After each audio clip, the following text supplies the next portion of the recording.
Good morning. It is 6:16. It is Monday, December. Wow, can you believe it? It's December 23rd, 2019. Welcome to Radio Westchester. This is Mornings with Bob Marrone. I am Bob Marrone. It is 32 degrees, on its way to 51 today. A nice day, sunshine through high, thin clouds. Again, the temperature leveling off at about 50 degrees. Our top stories this morning: families celebrate the Festival of Lights at Hanukkah City in Yonkers. Happy Hanukkah to one and all as you begin your second day. Also, Operation Blue Santa brings holiday cheer here to New Rochelle. Throughway tolls, you either better get an easy pass or pay a lot more in 2021. Lance McDowell, former Mount Vernon football star, is killed in Arizona. And breaking news internationally, well, the Crown Prince in Saudi Arabia says he had nothing to do with it as he condemns 5 people to death. That's right out of The Prince by Machiavelli. The Giants win. The Jets win. The Rangers win. It must be Christmas. We'll be right back with the weather. This is Radio Westchester. Radio Westchester. I'm Bob Marrone. Let's take a look at the weather, and the weather is brought to you exclusively by United Hebrew of New Rochelle, voted one of America's best rehabilitation and senior care campuses, and it's right here in New Rochelle. Visit uhgc.com. 32 on its way to 51, sunshine through high, thin clouds, the temperature 50. That's the average temperature throughout the day. Tonight, a few clouds, the temperature 32, just right around freezing, comfortable, but not too cold. Tuesday, that's tomorrow. Christmas Eve, third day of Hanukkah. The temperature will be 43. The wind out of the northwest, 5 to 10 miles an hour. Sunny all day. And Christmas, a mixture of sun and clouds, the high 42. And into Thursday, day after Christmas, obviously, mostly cloudy. The high will be 43 degrees. And the news is brought to you this morning by Aging Issues Management, Aging Issues Radio, the law firm of Pena & Con, Plug-in Virtual Reality, and Dominic's Fine Cigars, who at 8 o'clock today will be bringing you, and I didn't make it up, Dominic's Fine Cigars will be bringing you Jake's Picks of the Week. We'll see how well he did, if he's willing to come forward. I think he had a rough weekend. And see how he did versus our random wheel.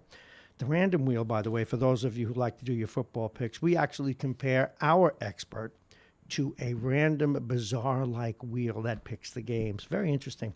Dominic's Fine Cigars, licensed retailer with a big selection, including Arturo Fuente, Padrones, and more. Dominic's Fine Cigars.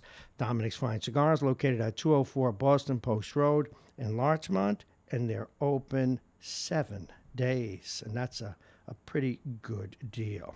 So let's go forward with our top stories of the day.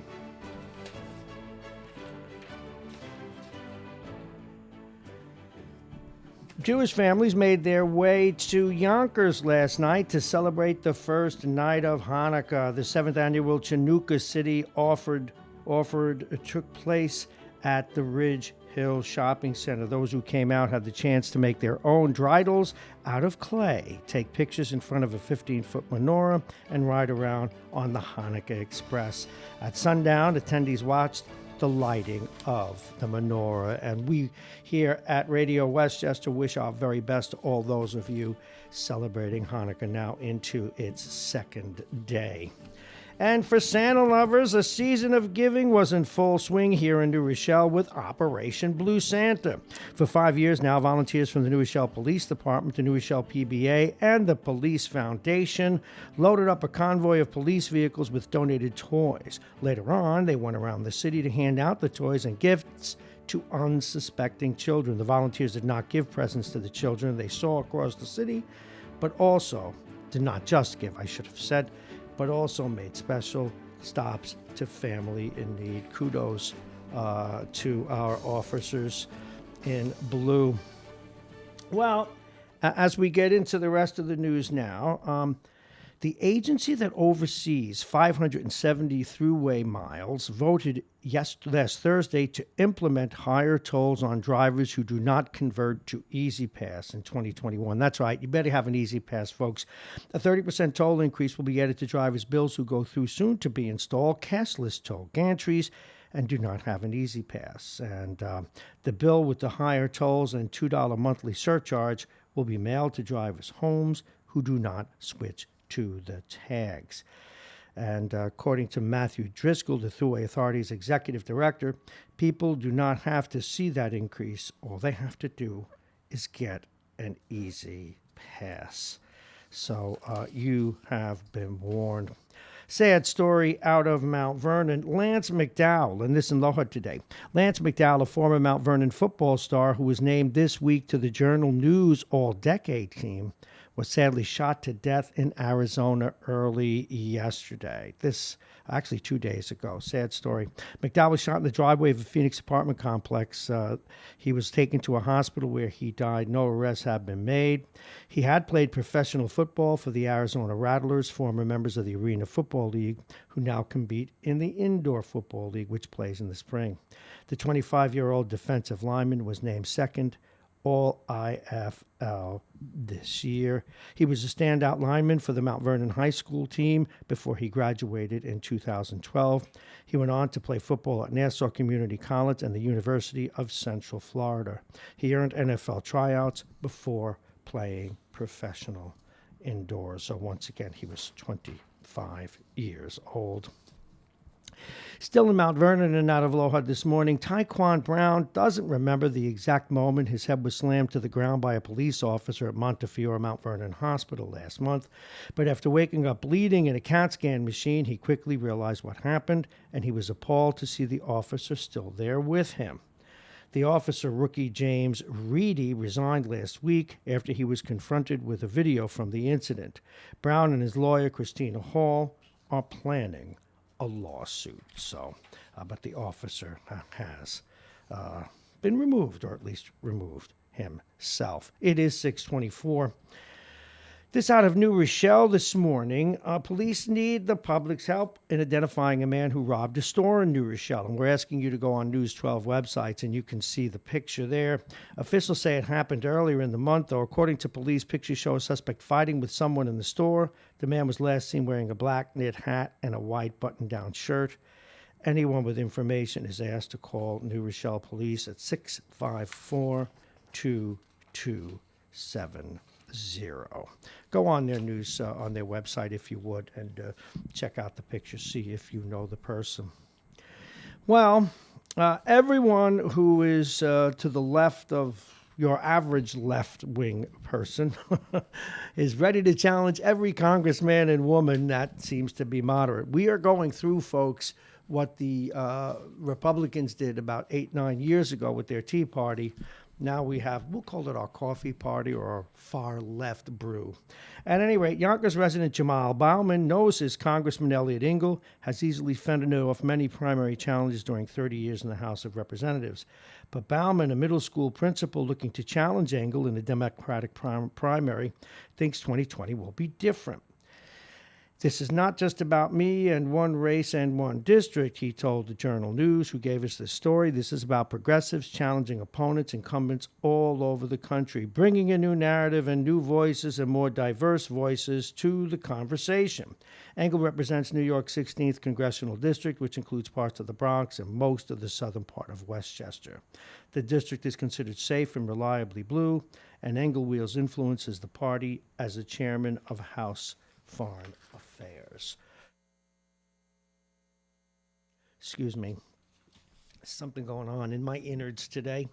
All righty. Engel represents that area. Running against someone like Engel might have seemed a fool's errand in the past, but that was before Alexander Ocasio-Cortez, known as AOC, upset Representative Joe Crowley in the primary for a district in the Bronx and Queens in 2018.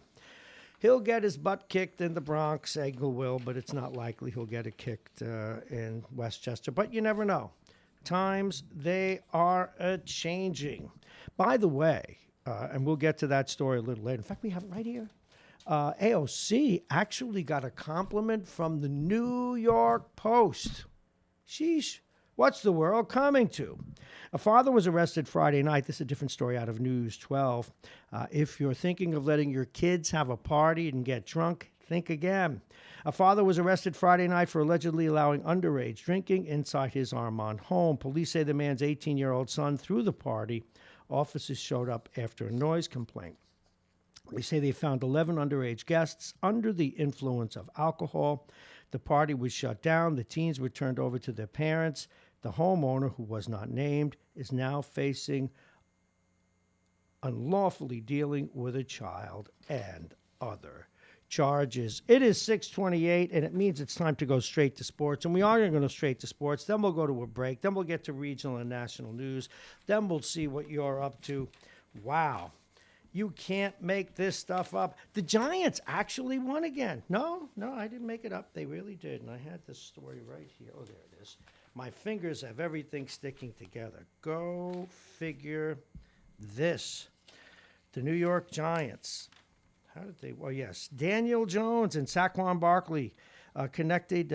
Barkley had like 280 yards yesterday, rushing, carrying, you name it. And in fact, Barkley and Jones connected on one 33-yard touchdown pass as the Giants got by the Redskins 41-35. So they're two young studs, Mr. Jones, Mrs. Jones, Daniel Jones, and Mr. Barkley, Saquon Barkley. That's the future of the team right there.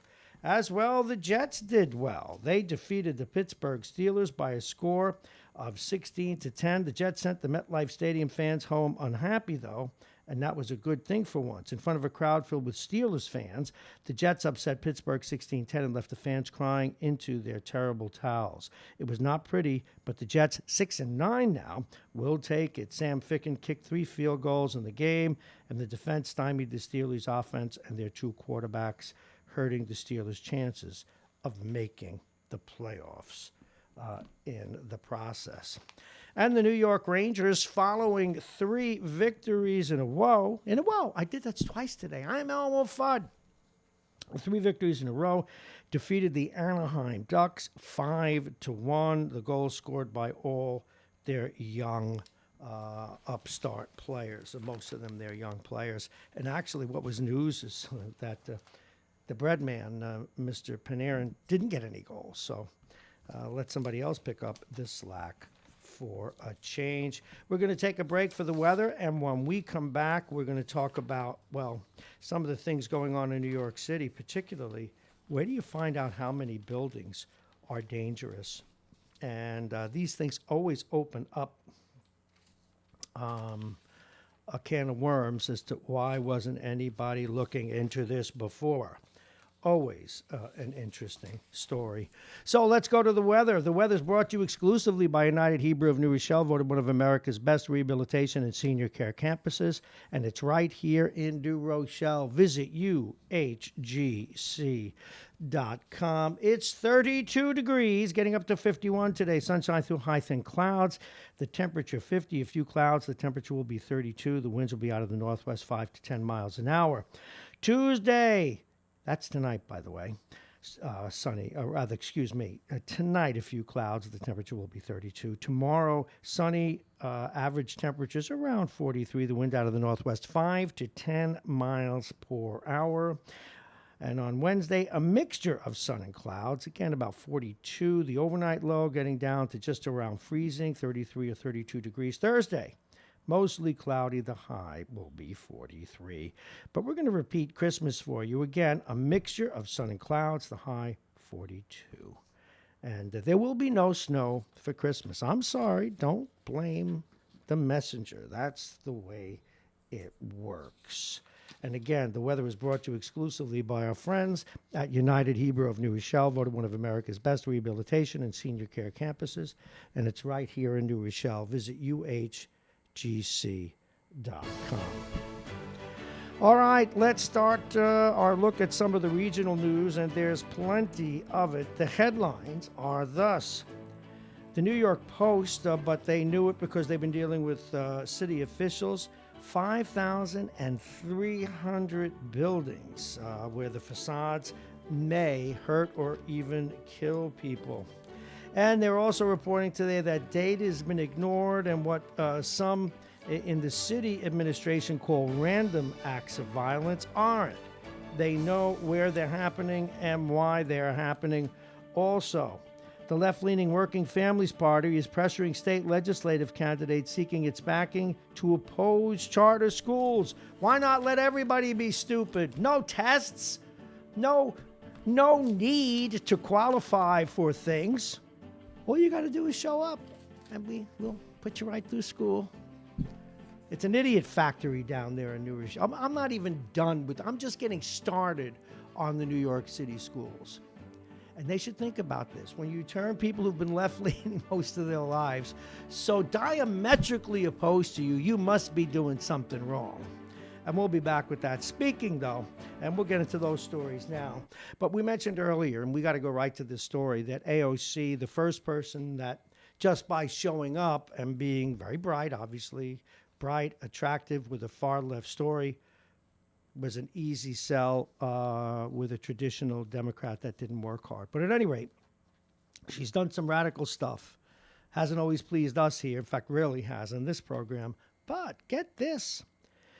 Top of the New York Post editorial yesterday, she got accolades. I wouldn't make this up. Here's a thumbs up to Representative this is the Post. These are their words, not mine.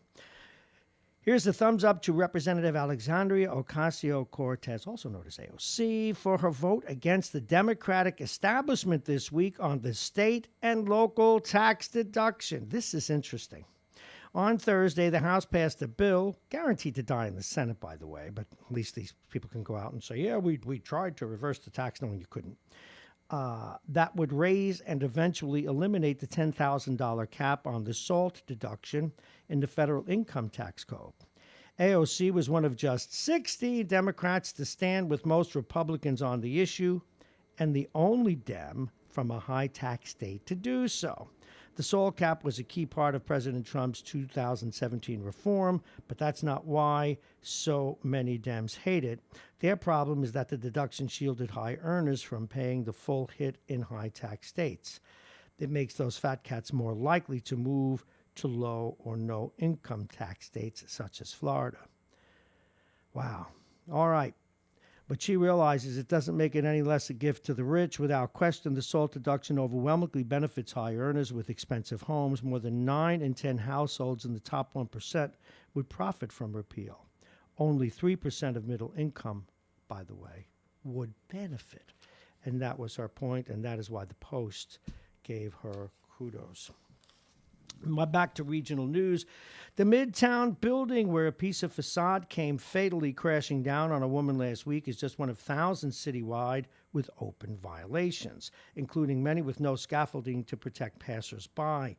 And some of those violations, including one against a crumbling Bronx building looming over a daycare playground, are more than, guess how long, a decade old, of more than 5,300 open citations against buildings for failing to maintain safe exterior walls.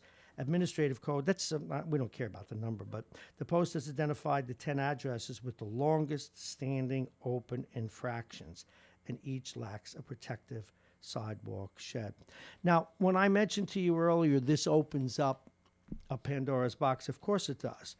Because the cities, and that happens here too, in Westchester and the cities, code enforcement when it comes to buildings, there's not enough people to do it.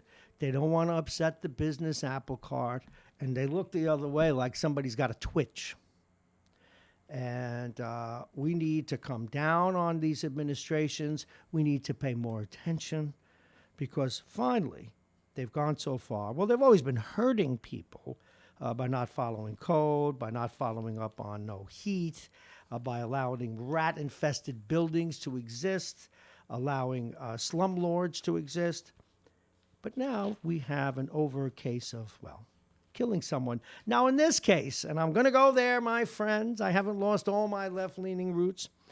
Now, if some poor black person was killed by the brick or homeless person that hit this very successful architect who was white, do you think it would have been different? So how can I say this? I hate to throw that out there, but it does make one wonder. So in that case, this woman's life is not in vain because maybe they'll do something about it now. All righty, let's go to another story. The left-leaning Working Families Party is pressuring state legislative candidates seeking its backing in 2020 to oppose charter schools. The questionnaire sent to candidate reveals that the union used to be a good thing. Remember, teachers, schools don't exist for you to have a job. You have a job because kids need to learn. You got to invert the equation, please. A questionnaire sent to the candidates reveals that the union-backed Working Families Party will even consider whether a candidate accepts donations from anyone connected to the charter section. Now, it's beginning to make sense why the people that run New York City schools don't want testing, don't want high academic standards, don't want rigor, because they don't want rigor for themselves. The kids will pass, don't worry. We don't have to work hard, don't worry. We want lots of time off in the summer and to get out early, don't worry. And if we don't do a good job, well, we still want to keep our jobs. It's a very consistent thing. Now, if I sound anti-union, I'm not. I'm actually a Jimmy Hoffa fan. He just got with the wrong people before it was too late. But having said that, we need to pay teachers very well. We need to give them good pensions. We need to give them good health care. We need to back them up when they're abused by students. We need to get the kids that cause trouble in class either fixed or to other schools where they don't hurt the children that want to learn. And so I support teachers that way, to the hilt. But their union doing things that hurts our children, which is why they exist in the first place, these teachers. You wouldn't need teachers if you didn't have students. And students are not widgets. They're not widgets. Oh, boy, more students, more money, more schools. Don't do those other schools where we hold people accountable. Or worse still, teachers accountable. All right. Another story. Yeah, get me started. It's supposed to be Christmas, but I'll get the Christmas stuff later. I'll put on my hat. 10 days, 3 Manhattan deaths. Tessa Majors, Erica Tishman, Catherine Miller, all killed on Gotham's increasingly ungoverned streets in the waning days of 2019. This by Nicole Gelinas. She is a contributing editor of the City Journal. And what she was talking about is something that we were talking about last week. And it woke me up after the murder. Well, it's not murder until literally someone gets convicted. But the killing in Morningside Park. You know, for years now and months we've been getting these stories how that particular area is totally turned around. Oh, my goodness, it's great. It's better than it used to be. But it's better like when you break your leg, but you're still on crutches. And it wasn't until I read Morningside Park. You do one of those, where do I remember this? You know, like in Home Alone, when he goes, snakes, Joe Pesci, snake. Yeah, well, I think I knew snakes. Well, in this case, I kept remembering every time I go over all the news in the morning, all the Morningside Park issues and that area and the crime. But that is a problem we have. That's why we have Bob Cox come in here every Monday at 9 o'clock. That's why we hear from people like Hezi Harris and A.J. Woodson.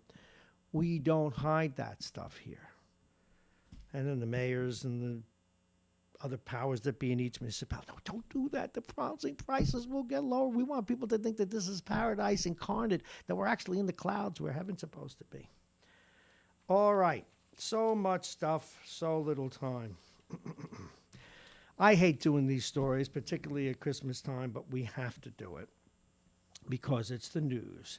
The Vatican, which is getting very honest with its reporting, the Vatican says officials are swamped by new sex raps versus priests. The Vatican, responsible for processing that part of it, that office, for processing clergy sex abuse, has seen a record 1,000 cases reported from around the world just this year as we bring it to an end, including from countries it had not heard from before, suggesting that the worst may be yet to come in a crisis that has plagued the Catholic Church. Nearly 2 decades after the Vatican assumed responsibility for reviewing all cases of abuse, the Congregation for the Doctrine of the Faith is today overwhelmed, struggling with a skeleton staff that hasn't grown at pace to meet the fourfold increase in the number of cases. And I just believe that this new pope, before he moves on to his reward, may finally create some sanity in the church, let priests marry,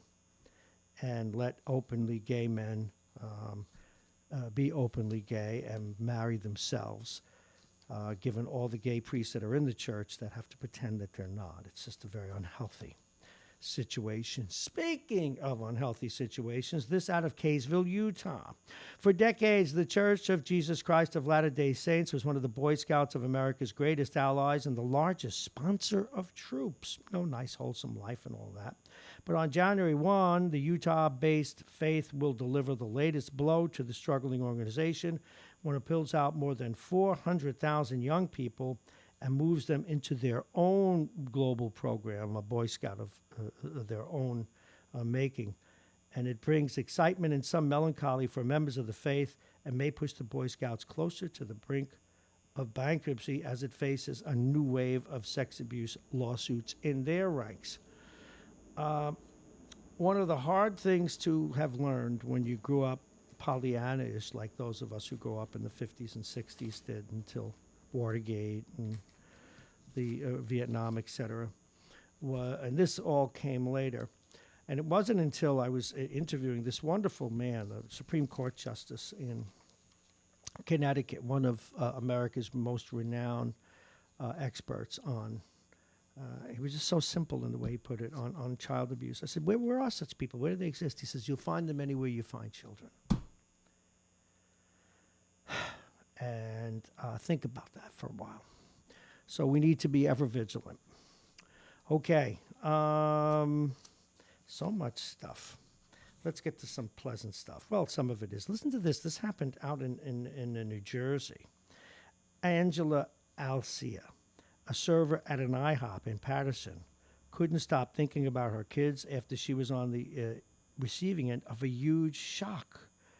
A $1,200, $1,200 tip. A group of friends ate at the North Jersey restaurant Saturday. This was an IHOP there, where each diner, more than a dozen people, brought $100 with them. After covering the cost of the food they ordered, the group left Alcia $1,200 in cash. She was thinking about her kids and Christmas, she said. Alcia, 30, is a mom of two girls, an 11-year-old with autism and a 6-year-old. It took nearly 30 minutes to process that this was a holiday blessing. Anyway, that's kind of a sweet story. I know we don't do enough of those. I really do. So that is a good thing. And what else do I have? Oh, I have quizzes here. I have all. This is an interesting little story. Now, when I do this story, this is a little bit of a twist. I'm just saying, think Mount Vernon. Otherwise, there's no connection. I just want you to have Mount Vernon in the back of your mind when I do this. This out of one of the Jersey papers. After years of urging from state investigators and after major cases of alleged illegal dumping made headlines in the past year, lawmakers in Trenton are on the verge of passing strict new regulations for handling solid waste in New Jersey. And a new bill that they put there expands the licensing and background check requirements for people and businesses working in hazardous waste. Well, it wouldn't have mattered in Mount Vernon. And everyone who's been there, I mean, Richard Thomas, they got the minute he walked in the door and sent torpedoes his way. Not that he was a saint, but he kept saying, we're going to find out who did all this illegal dumping in Mount Vernon. He ran on, in fact, it was kind of disconcerting the other day, with all due respect to Mayor Andre Wallace, who has steadied the ship in the last few months and deserves kudos for that. But here he is taking a bow for for the effort in to rebuild the park there, the Memorial Field, when it was why the mayor, Richard Thomas, ran. And maybe he was a terrible mayor. You can come in whatever you want. Maybe he was as corrupt as the day as long as himself. I'm not saying he is, but if that's the opinion you hold. But he was the one that put this thing in the newspapers. He was the one that fought. He was the one that wanted to find out who did the illegal dumping. So last week they were all, doing one another. Look, we got rid of 36 tons. Look at what we did. But still, nobody wants to know how it got there. One former mayor says, I don't know, I shook somebody's hand. It didn't get there by accident, folks. And it needed to be said, and some people say, why are you defending that mayor? He got deposed because he took campaign money, whatever. Yeah, whatever he did.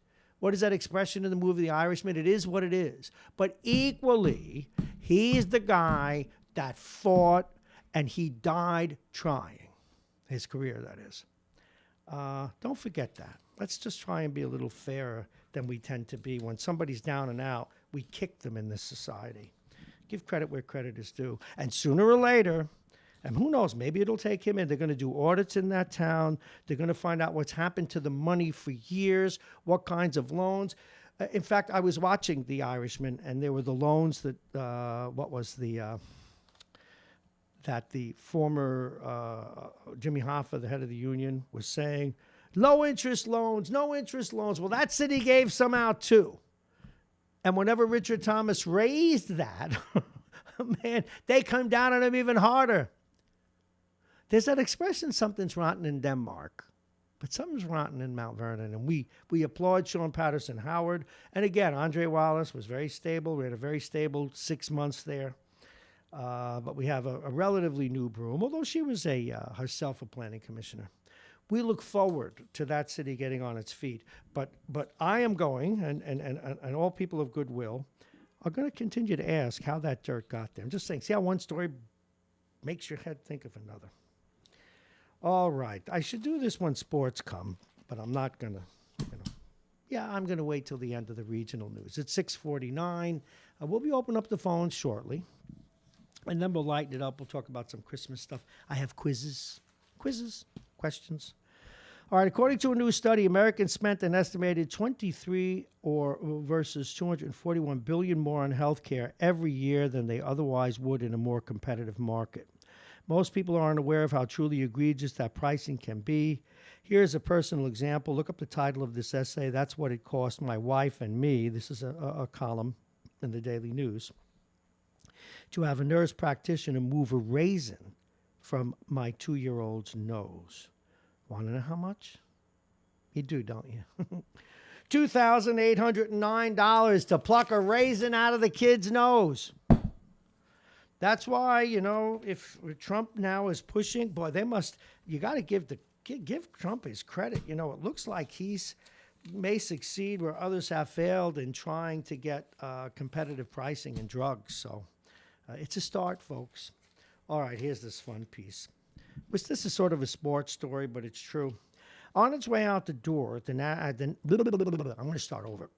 It's 6:50. It's 32 degrees. It's Monday, Christmas week. A lot of people aren't going to go to work. We'll see how many people go to work today and go to the train. But what's cool tomorrow will be nice that you look out the window here and they'll have their packages, Christmas packages, dopey little hats like I'm going to wear. All right. On his way out the door as National League president in 1994, Bill White, an unapologetic, incurable baseball purist, remarked somewhat ruefully, there's going to come a day when you're going to see advertising on major league uniforms and baseball will go the way of auto racing. And it's happened, folks. And I don't know how I missed this story. As we learned last week, Major League Baseball's announcement of its 10-year, $1 billion deal with Nike. In fact, we saw it. Garrett Cole had the little Nike thing on his shirt. I hope it doesn't happen. And most of all, I hope it doesn't happen in hockey. Now, in all sports, people like to wear the jersey, particularly in football and in hockey. But hockey, the jerseys are such a huge part of the history of the sport that people collect them, and I do. Many hockey players do. God, please don't put ads on these things, because if you do, every day while I'm still breathing and on the mic, I'll be telling people not to spend one thin dime to do that. Now, I don't mind the little Nike and the label. There's a little thing right up here and then this whatever, but please, just don't do it. All righty, it's coming up on 6:52. Let me tell you who's going to be on the show today before we share another weather report. People need to know the weather, folks. It's just how it is.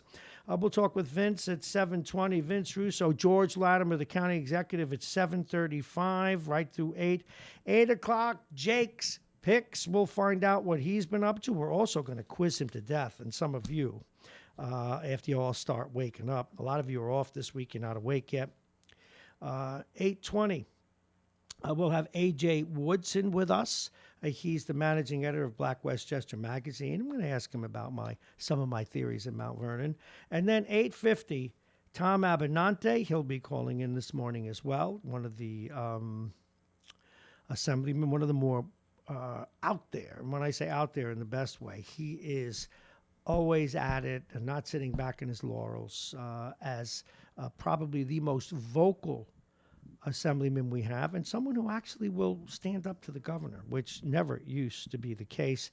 And then at 9 o'clock, we'll talk with Bob Cox. Bob Cox, you know, the managing editor of Talk of the Sound. It's 8:53. We're going to open up the phones for you. 914-222-3141, 222-3141. And then if there's anybody doctors in the house, I'm going to need your help in a minute. I'm going to ask you about something. A very weird injury. Now, in fact, I have my arm is all wrapped. You can't see it. And I can't figure out what happened. So maybe somebody out there can tell me, and you can call me and tell me.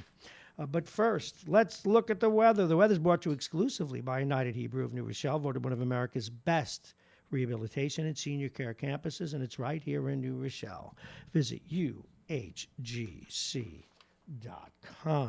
It is 32 degrees at 6:54 in the morning on this Monday, the 23rd of December, 2019. Not a lot of time left this year, folks. All right, today, sunshine through high, thin clouds. The temperature will be 50 degrees. The wind out of the west-southwest, 5 to 10 miles an hour. Tonight, a few clouds, temperatures 32, averaging out there. The wind out of the northwest, 5 to 10 miles an hour. As we head into Wednesday, a mixture of sun and clouds.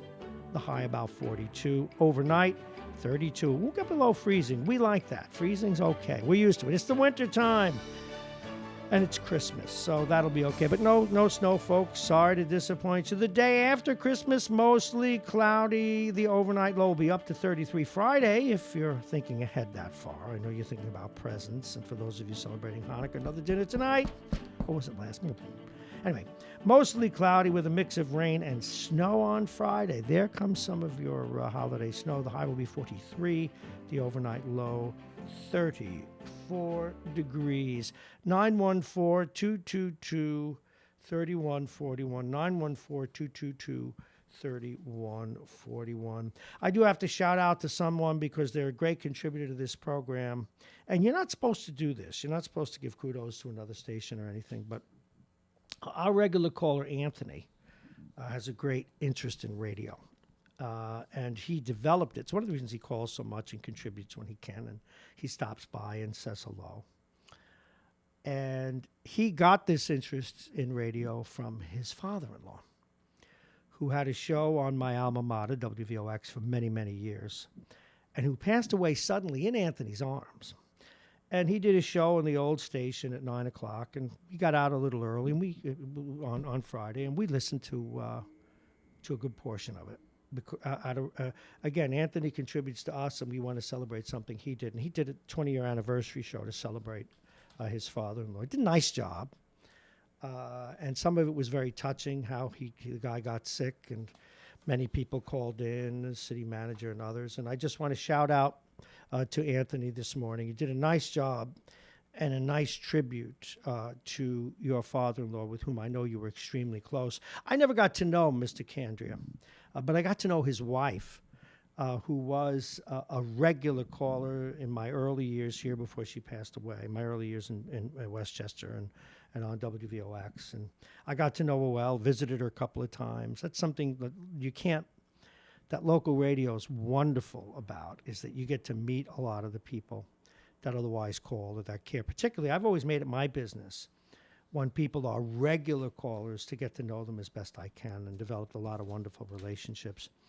And if someone was a regular caller, I think I'm talking about someone who calls almost every day.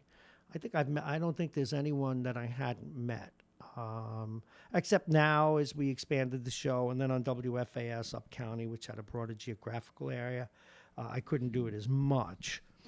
But it's one of the beauties of doing local radio. Anyway, I don't know if Anthony's up yet. It's the holidays, probably gallivanting with his grandkids. But very nice tribute to your father-in-law. And now that's it. We won't listen to that radio, so I want you to listen here. But nice job, and kudos to WVOX for doing it as well. As we move forward, 914-222-3141, 914-222-3141. And I want to, what did I want to do? I don't even know what I want to do. Oh, I got so much stuff, so little time. Anyway, we're going to start with some quizzes. See if any of you are ready to, oh yes, my medical dilemma. So, most of you know that I still play over 30 hockey, and a lot of the guys I play with are listening right now and ready to ridicule me. But I play with and against. Weirdest thing. So the other night, and this is like a riddle for you. Typical game. It was a playoff game for the way the seasons are broken up in our particular league. And we got knocked out 5-2 or 3, can't remember which. No, I didn't score, don't ask me.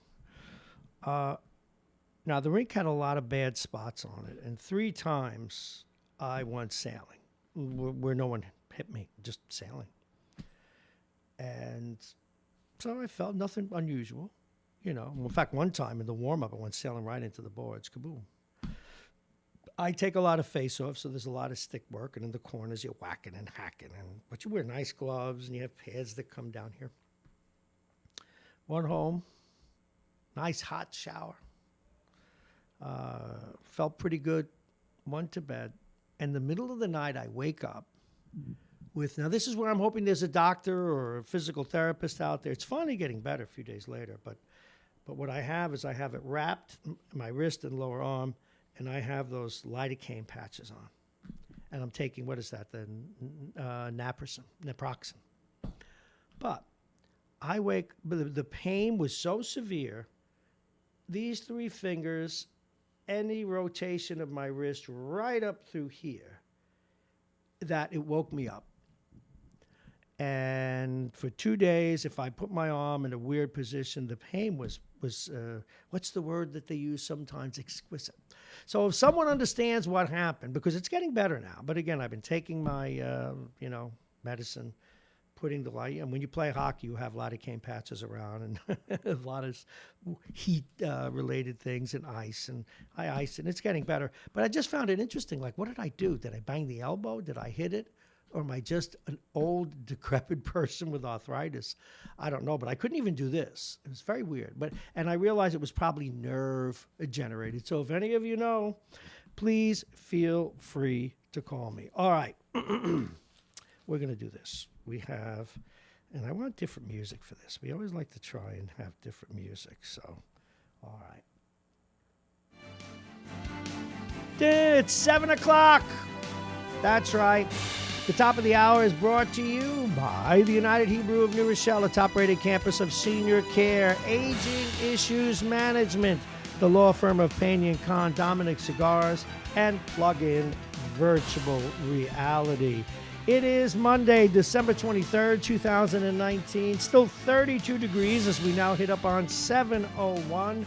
It's 32 degrees, and we are going to have a decent day. We just did the weather, few clouds. It's even going to get up to 51. I didn't need, oh, this, and for those of you who notice I'm growing a beard, we have a deal with a local barber shop. They're going to shave me right on the air and show you how good it is to, use a straight razor, I guess. As long as they don't do it here, we'll be fine. Welcome to the program. This is Mornings with Bob Marrone. I am Bob Marrone. This is Radio Westchester. The station, the radio station at the train station, we're all lit up. We got some Christmas lights in the window. We're not seeing a lot of people running to the train yet, even though it's 7 o'clock. So that's what happens when the holidays in the middle of the week. A lot of people take the whole week off, if only. But in this business, and boy, you want to get in trouble with your family, do radio or some other entertainment thing and have to work the holidays. Boy, oh boy. It'll get you in trouble. At any rate, I've got here in front of me a quiz that I'm going to share with you. It's a year-end quiz, but there's like 100 questions, and we'll work it right through the end of the year. We also have, where is my? I had this other story that I have for you. Wait a minute. These are just, let me find it. It's got to be here in the pile of news. Otherwise, if I don't have it, I don't have it. But I thought I had this here. Underage drinking. Oh, I probably dropped it or threw it out. Anyway, I digress. So, we are going to see just how smart you are. You're going to see how smart I am. Question number 1, and this was prepared by the New York Post. And I need this, and I need that. All right. What did Adam Levine do during the final song of Maroon 5's Super Bowl halftime show? Took off his shirt, took a shot of tequila, or cried? That's number 1. I'm going to give you 5 now, just 5. 2, before I go over the headlines again. 2, what was the highest grossing flick at the U.S. box office that wasn't a sequel? Rocket Man, The Upside, or Us? So that's 2. I'm going to repeat them in a moment. 3, what were Taylor Swift and Katy Perry dressed as while hugging it out in Swift's You Need to Calm Down music video? I never saw it, but all right, I think I'd like to. Taylor Swift and Katy Perry hugging each other. Well, now, come on. A cheeseburger and fries, salt and pepper, or jars of peanut butter and jelly? Okay. Here's the next one. What did the internet name the love interest played by Andrew Scott on the Emmy-winning comedy series Fleabag? I didn't even know that. Hot Priest? Holy Hotness? Hot Cleric? See, now you're messing with the big guy. You know, I don't know. Okay, that's 1, 2, 3, 4. Okay, it's number 5. Number 5. Which of these isn't one breakthrough for singer Billie Eilish's singles? Don't even know who he is. Bad Guy? Wish You Were Gay? Hot Girl? Summer? Well, okay. You know, it's okay to say wish you were gay, but if you say wish you were straight, which sometimes those of us who've met who are straight meet a gay person who we're attracted to, it's like, well, I do wish, you know? But everybody has to be able to do that. That's part of life. Let's be fair to all. Okay, those are the 4. I'm going to repeat them one more time, and then we have to go to the top of the news, okay? And then we'll get into guests and everything else. What did Adam Levine do during the final song of Maroon 5's Super Bowl halftime show? Did he take off his shirt? Did he take a shot of tequila? Did he cry? 2, what was the highest grossing flick at the U.S. box office that wasn't a remake or a sequel? I even know this one. Rocket Man, The Upside, or Us? Rocket Man, clearly. What were Taylor Swift and Katy Perry dressed as while hugging it out in Swift's You Need to Calm Down music video? A cheeseburger and fries, salt and pepper, jars of peanut butter and jelly? I'm going to say peanut butter and jelly. What did the internet name the love interest played by Andrew Scott on the Emmy-winning comedy series Fleabag? A hot priest? Holy Hotness? That I like. Or the Hot Cleric? Which of these isn't one of breakthrough singer Billie Eilish's singles? Bad Guy? Which one isn't? Bad Guy, I'm saying. Wish You Were Gay? Or Hot Girl? Summer? It is 7:06 and time for us to get to the headlines. Let's do the headlines. Let's cue it with some news. It's the top of the hour officially. 7:06 and the top of the hour is brought to you by the United Hebrew of New Rochelle, the top-rated campus of senior care. Visit UHDC.com. Aging Issues Management, the law firm of Pena and Calm. Plug-in virtual reality and Dominic's Fine Cigars. Remember, they will bring you Jake's results of the week, Jake's picks of the week. Dominic's Fine Cigars, licensed retailer with a big selection, including Arturo Fuente, Padrones, and more. Dominic's Fine Cigars, located at 204 Boston Post Road. It's little. They're located in Larchmont, and they're open 7 days. First and foremost, We want to wish everyone, it's the second day of Hanukkah today, celebrating Hanukkah, the very, very best. Also, those of you celebrating Christmas, Merry Christmas to all. 2 more days to go. You got today and tomorrow the shop, and then you're done. That's it. I'll be out of here early today shopping myself. Anyway, let's get to the headlines. Speaking of Hanukkah, Jewish families made their way out to Yonkers to celebrate the first night of Hanukkah Sunday. The 7th annual Chinooka City, that's what they call it, offer took place at the Ridge Hill Shopping Center.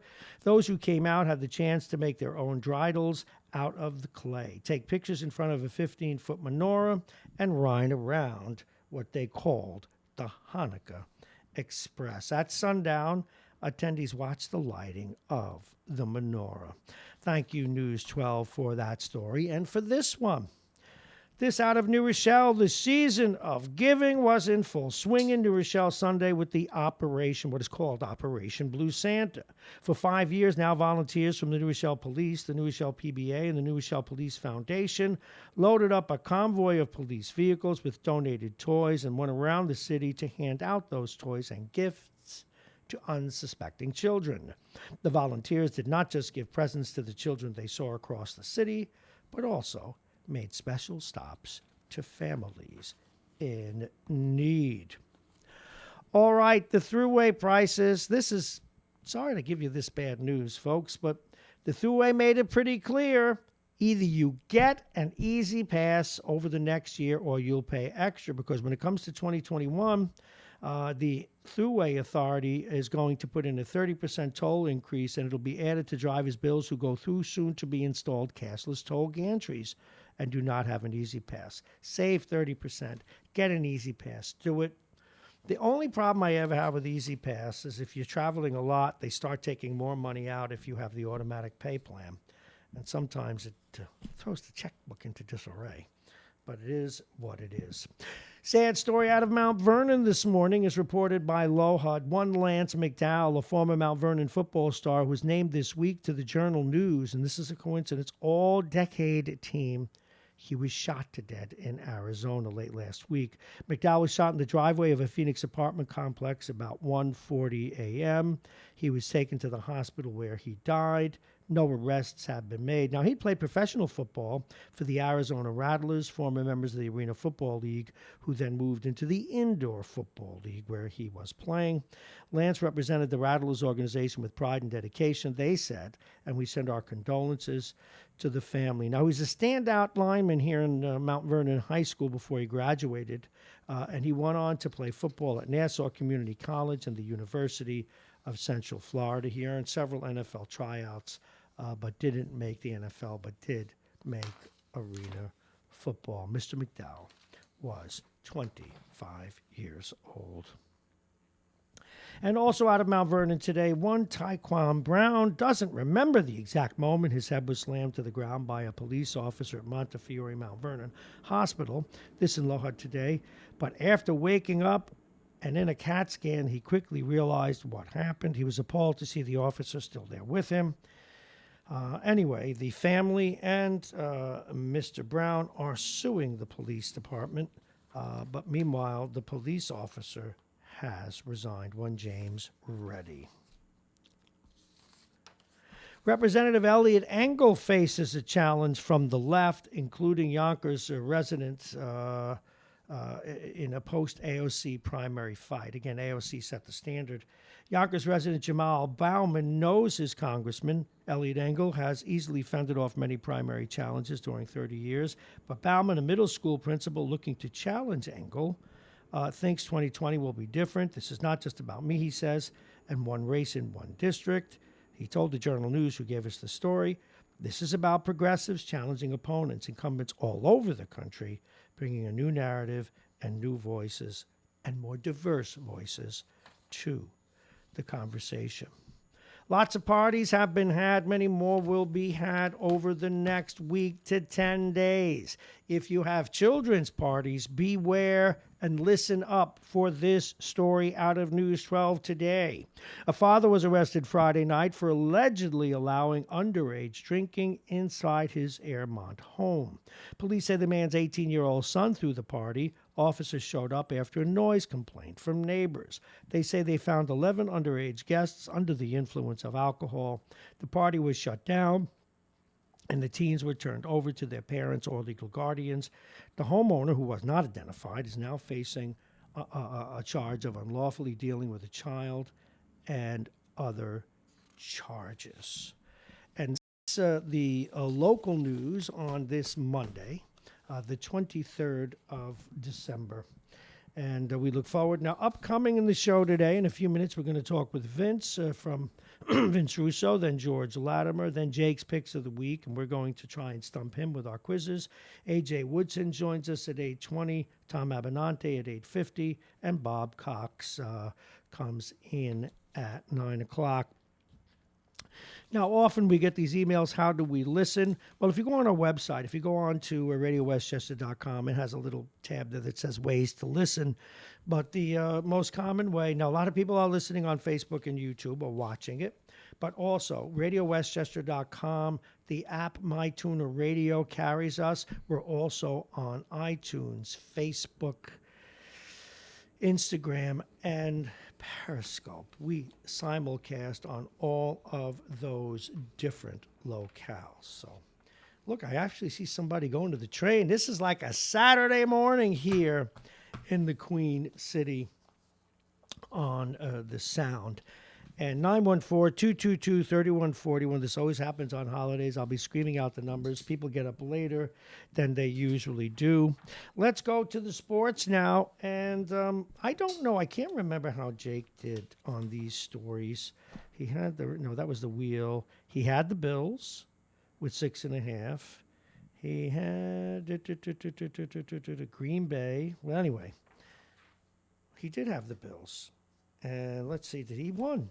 He won by half a point. Go figure. The Jets sent the MetLife Stadium fans home unhappy. That's because the place was filled with Steelers fans. The Jets defeated the Steelers by a score of 16-10. It wasn't a pretty game, but they won. Perhaps the larger surprise was the New York Giants. Daniel Jones and Saquon Barkley combined to defeat the Washington Redskins by a score of 41-35. This young man, Mr. Jones, completed 5 touchdown passes, and Mr. Barkley had 279 yards gained from scrimmage. Meanwhile, the Rangers ended their 3-game losing streak, defeating the Anaheim Ducks 5-1. And no matter what was thrown at them, the Rangers never wavered, earning a convincing 5-1 win over the Ducks on Sunday at Madison Square Garden to snap that skid. Now get this, they outshot a depleted Ducks team 41-20, and they dictated the pace of play.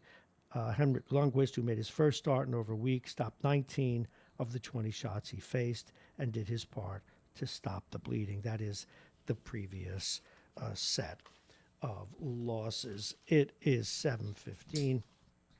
And some of the other stories that we looked at you, I'm looking at you, that we shared with you, included, and it's just such a touching story what's going on with the church and with the Boy Scouts and how naive we all were. And if you think about it, I think we all know someone with an odd background or a strange background or a questionable background, particularly in the days when it wasn't okay to be open about one's sexuality. You'd always wonder, why does that guy work in a boys' home down in Okeechobee, Florida? And then when you learn what you learn, that people who are pedophiles go where children go. That's where they are. We're going to take a quick break. We'll be back. This is the one and only Radio Westchester. We're the station at the station.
We have returned. It is 7:17. Welcome to the program. We see that Vince Russo is joining us, and we're going to have some fun. He has absolutely no understanding of popular culture, and when we did that quiz, he probably doesn't even know who Adam Levine is, but we'll find out. And we're also going to share some other stuff with him. He's with us. He helps us get the thing started every day. He is a public official over in another state, but also he is an expert in many fields, from guns, by the way. He's our go-to right-wing gun nut. I shouldn't do that. See, because what I do is I don't turn them on, and then I could say these nasty things. Actually, if I may, and now I'm going to get the upper hand. Vince? Yes, Bob. Happy Yuletide. Gotcha. I got you this time. You know what? I was out Christmas shopping, right, Vince? And I know you do this last-minute shopping all the time. That's because in your case, your wife goes out and shops for you. So don't even start. I do my own Christmas shopping. I do my own. So don't go, but I like that. Anyway, I found I did shop. Well, I did shop for one thing, though, this year. What? Well, actually, two things, it turns out. I got my nephew, who is your grandson's age, and also a hockey player. I got him a book on the 1980 Olympics, which was before he was born, obviously. And I also got him a Olympic jersey. Got him the blue with Michael Ruzioni on the back. Wow, you sprung for it. Wow, are you all right? No, well, what I was getting to is, we're reworking some of the stuff here. I don't like the computer that our music's on because like a 2-second delay, so we bought a special button bar. But what I found for $5 while I was out shopping was this device with sound bites in it, and this is very dangerous in my hands. You know that, right? Oh. What would you like to hear? Are they rude? No, like this is gold. Okay, and this is cats. You don't like cats, but what do you know? 1, 2, 3. Okay. And then there is there is something that I'm going to be playing if I can find it right. Oh yes, for when the president got impeached. This is for the people who supported the president. And when he gets acquitted in January, I'll play it for the Democrats. Right. All right. There you go. And this is, now, I won't burp on the air, but as you know how Stern does. A whoopee. Yeah, let's see. Oh, yeah. Wait. Oh, yeah. I like that. But here's this one.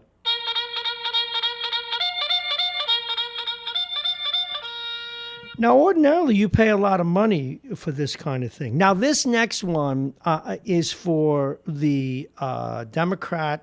No, I'm not like one of you right-wing nuts that says Democrat because Russ says it and doesn't say Democratic. But this is for the Democratic pool of candidates debating one another and saying nothing. And all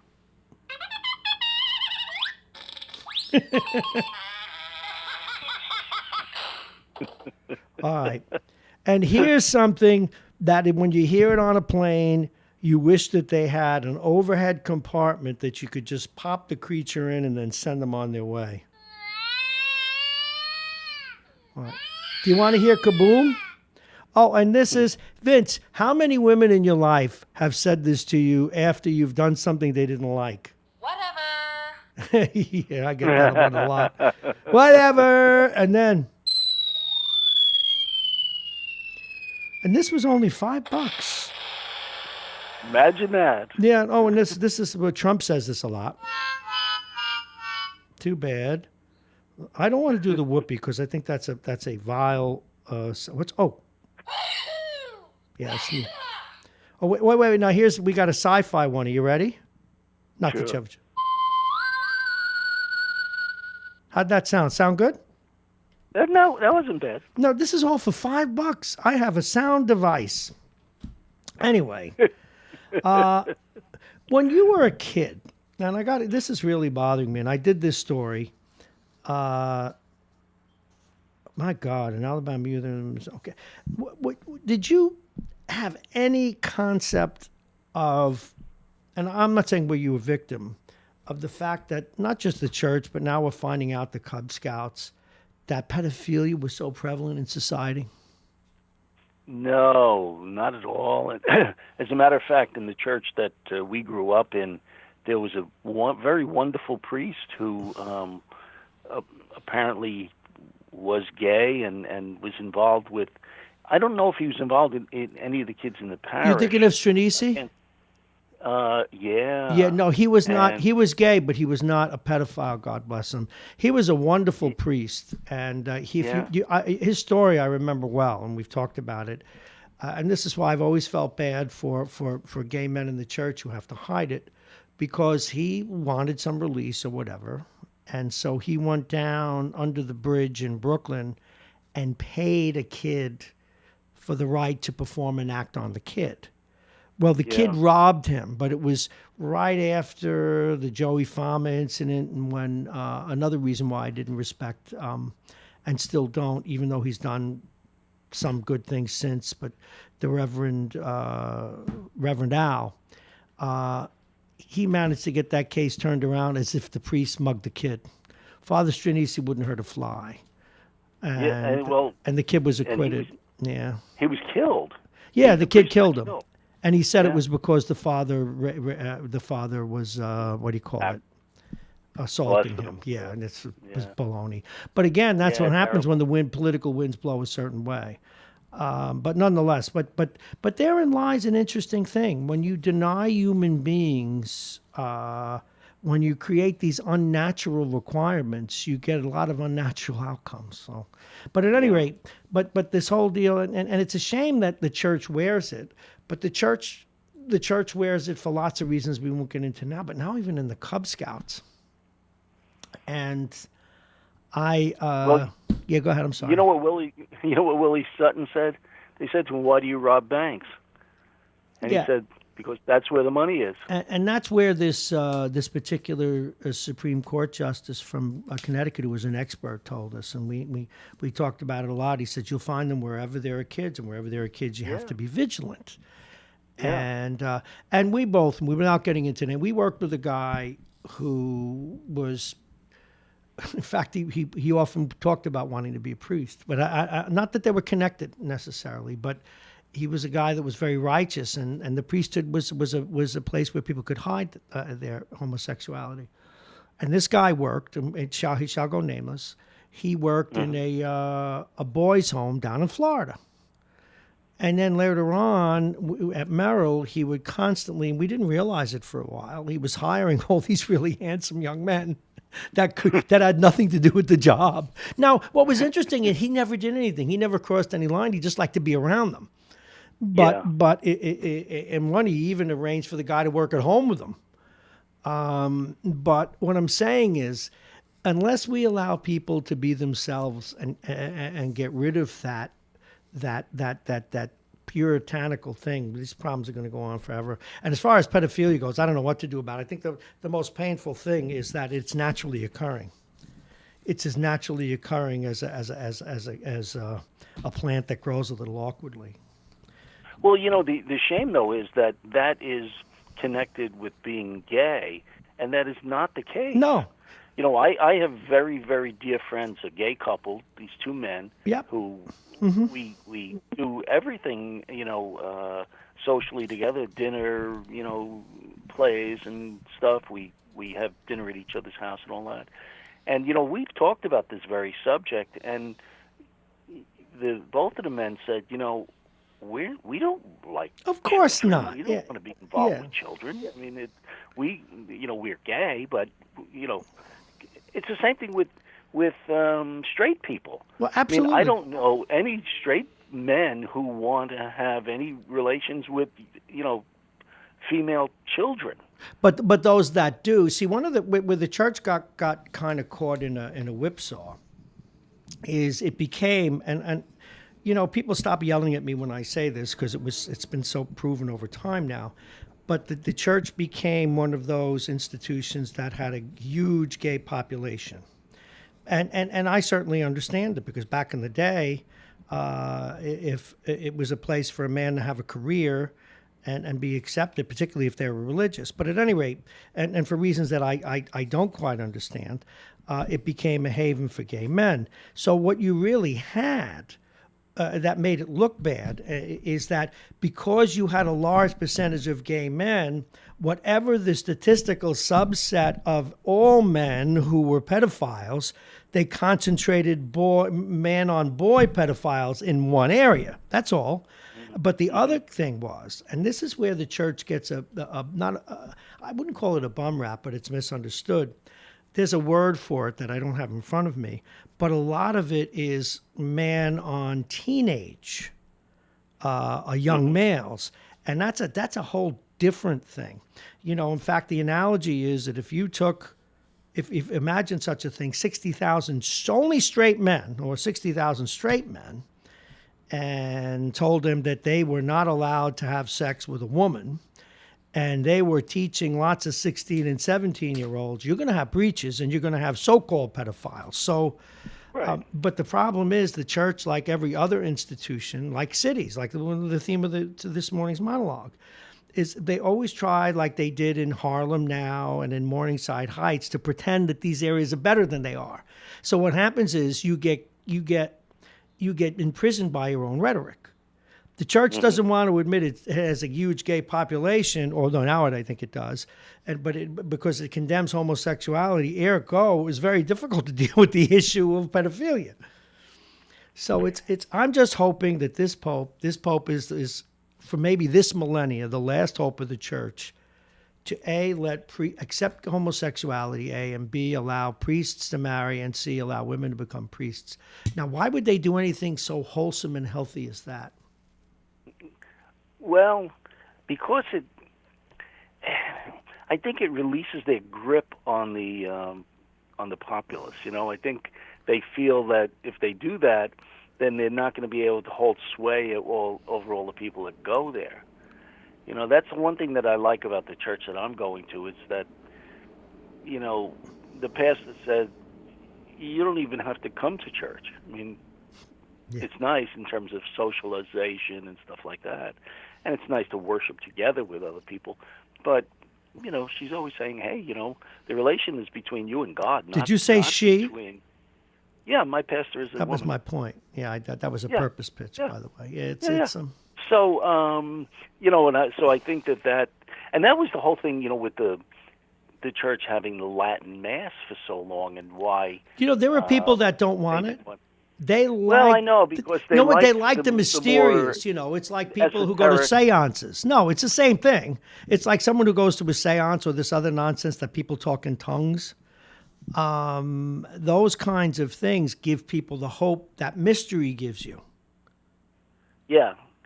So, I think there's a lot of issues. The church historically has been anti-woman. Even though they revere Mary, the whole attitude towards women has been really very suppressive and. Well, the only perfect woman is a virgin. I've always said, Catholic women start their moral lives with one moral arm tied behind their back once they get married and assume. But anyway, I don't want to beat up on the church. It is Christmas, and I am a Christian, but I just think that the way the church and churches carry out their, how they keep their hold on people, they've got to be more open, and this Pope is the one to do it too. I certainly hope. Now, you know what Martin Luther's greatest sin was? What he got in the most trouble for? For printing the 95 Theses, which really condemned all of the I don't want to say villainy, but the indulgences and what have you. Selling indulgences and things like that. But what was an act that he did, a very practical thing he did that enraged the world? Well, enraged the church hierarchy. I don't know. He wrote he had the Bible printed in vernacular, in the language. Oh, the vernacular, right. And, What do you mean? Because people loved it. Look at this mysterious writing. The devil talks in that language. You ever see people that say they talk in tongues? I'm going to get in trouble now for this, but it's pretty funny. They say the same syllable 70,000 times, and I know exactly what you said. God just bought it. I think we knew a guy who did that, Bob. It's Bob. What I mean is Bob. No, go there. No. No, but Jesus just spoke to me. He got a Coke. He got a Coke and 2 slices on Prospect Avenue. Anyway, 7:33. Did you put up a tree this year, Humbug? Real or imagined? What do you got? We got imagined. We went to. Mary was out with her sister the other day, and her sister bought a little artificial tree. And so my wife said, maybe I should have bought one. So we went back to the store, and of course it's way, way, way late to buy all this stuff. So they had the floor model there, and we got it for like $30 or Please something stop. Like that. Actually, it's not a bad tree. Does it have the lights on it already? Has the lights on it That's already. Great. That's great. As a matter of fact, they had it as a floor model, so it had ornaments on it. The guy goes, well, I'll give you the ornaments as well. He goes, we can't do anything with the ornaments. You lazy SOB. So you brought it home with the ornament. Did it have a lot of ornaments or just like a token amount? No, it had a decent amount, although we did take Your tree had no balls. Oh, no, it did. Because, because my wife has our, little nieces and nephews come over and decorate the tree. I scoot. I was out at a gun show, so I didn't. Nice. A gun show on Christmas. Is there any? It's great. It's it's the biggest show of the season. So it was good. I feel like doing a Bob Grant. And how many guns do you own, sir? I can't wait till they come to your house and they're holding it up above their heads. We've broken a cast of weapons here in northern Jersey. That to answer your question, unfortunately, I do have to admit that I had no clue as to any of those people you were talking about in that quiz. No, okay. Yeah, I knew you didn't. I did. I know who Katy Perry is, and who was the other one that was with her? Katy Perry and wait. Taylor Swift? Yeah, I know who they are, but other than that,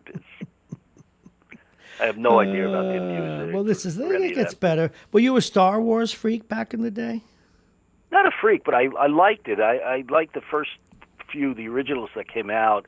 The ones that followed, I thought were kind of lousy. Oh, yeah, let me see. That means my next guest is there, and I didn't get the call, but I'll call him in a minute. All right, well, listen. I will be in touch. I'll give you a buzz later off the air. It is the holiday season, but let me see. I don't have applause on this, but how can I do this? What can I see? Oh, violin. Oh, that was terrible. All right. Listen, Vince, have a very, very, very Merry Christmas, you and yours, and I'll talk to you off air. Take care, Vin. Thank you. To you too, Bob. Thanks very much. Bye-bye. Vince Russo, everybody. I gotta go. I lost the county exec, and I'm going to call him now. I lost the county exec, and I'm going to call him now.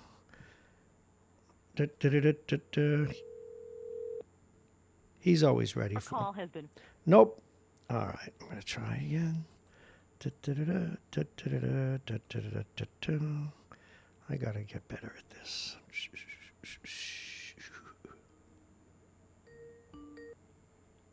Good morning. We managed. County Executive, happy Merry Christmas to you and yours.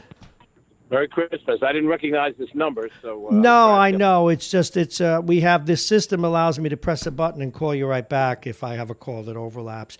Anyway, folks, he's with us each and every Monday, and he's so darn busy. We're grateful that he's with us today on Christmas week. We know the demands on your time. County Executive George Latimer is soon closing in now, actually, on the completion of his second year in office, and... kudos to you. You had pretty good couple of years there. Well, I think we've accomplished some things, which I'm proud of, and we've got a lot more to do. So I don't think there's any sense of we've hit our stride. But as I look at the things that we've started on that we've finished, such as the pools at Spring Ridge and the CDBG program. We're waiting to see the Rochelle Family Court be built. Yes. And things. All of that, sort of gives us, some confidence as we go forward. But there's no cockiness. We got a long way to go.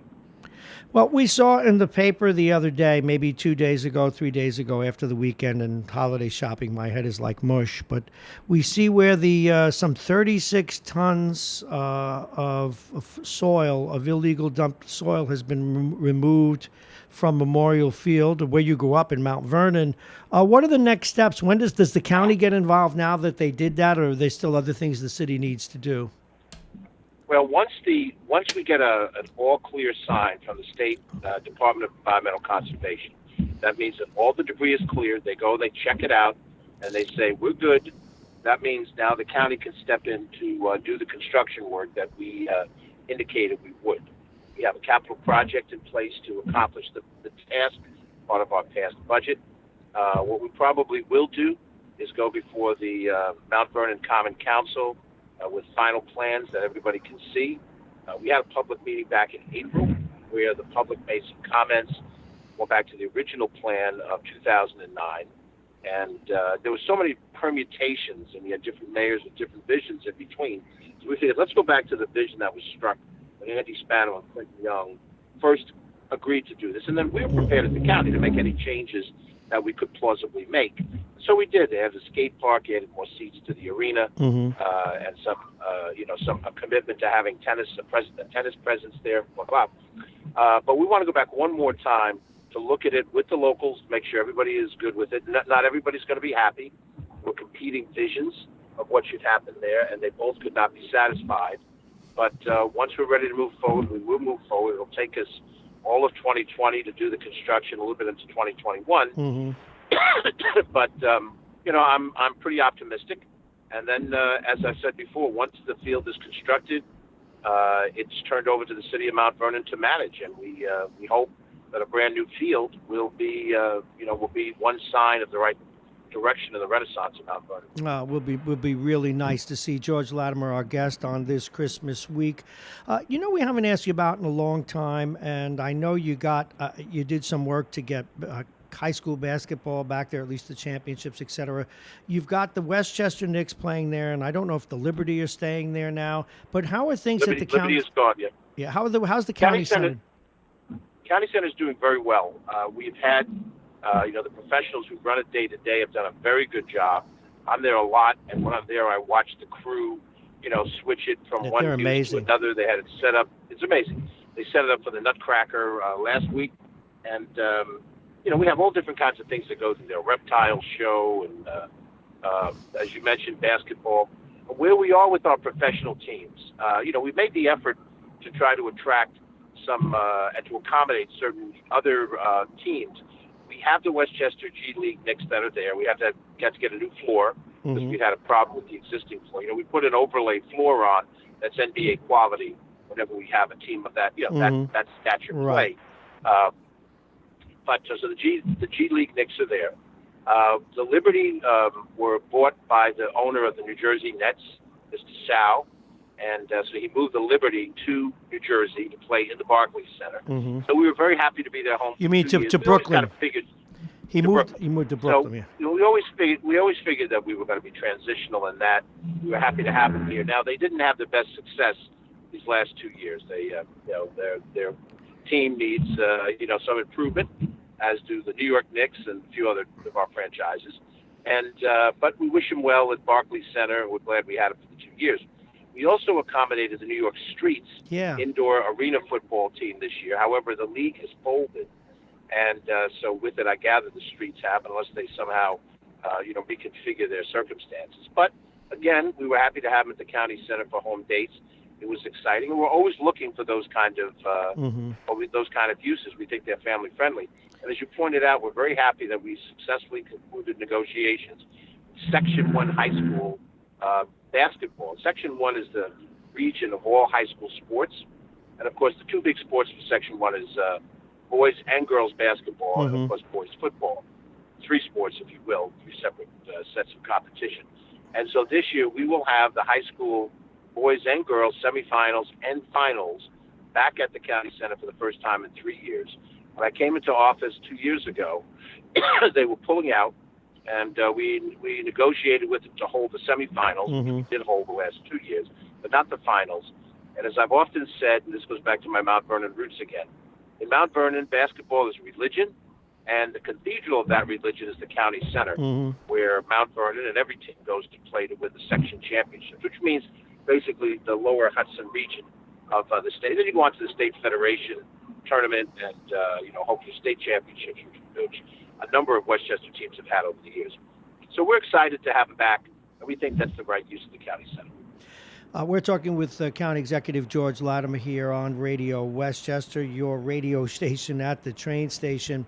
I've covered many stories there, the Hannaford Circus when it was there, basketball, rock concerts.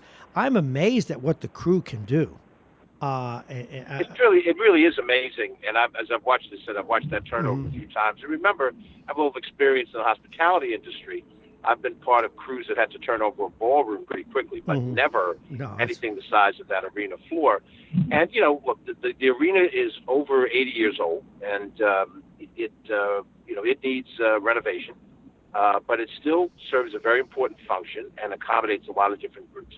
And to be candid with you, we're keeping a close eye on what happens at MGM Grand down in Yonkers. Sure. It is very possible that if they get a full casino license, they will build an arena that would probably be the primary arena in Westchester County for sports and other things. We'd have no problem with that. It would be a state-of-the-art facility built with private resources, and they would accommodate some of the events that we have. And then I think we would probably shift over to more of our exhibit hall functions and less of the central functions that we do. But, this is one more example of the men and the women who were in charge of Westchester County all those years ago being very wise and foresightful.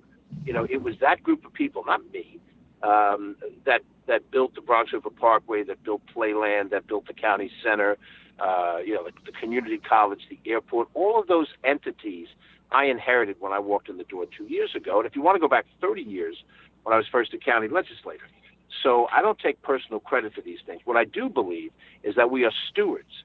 And when I see people say, well, let's get rid of this, let's get rid of that, you're selling a family heirloom in order to do something for 1 or 2 years that will then be lost forever. And you will still need the same financial concerns that you'll have in 5 years that you have now. Better to keep the asset, grow the asset, find ways to have the asset produce revenue, and let it live for the years to come. And that's the philosophy that our administration takes. Now, we have 2 more years to this term, and who knows what follows, and, the voters will decide. Our guest is County Executive George Latimer for his update, and he's with us each and every Monday at this time.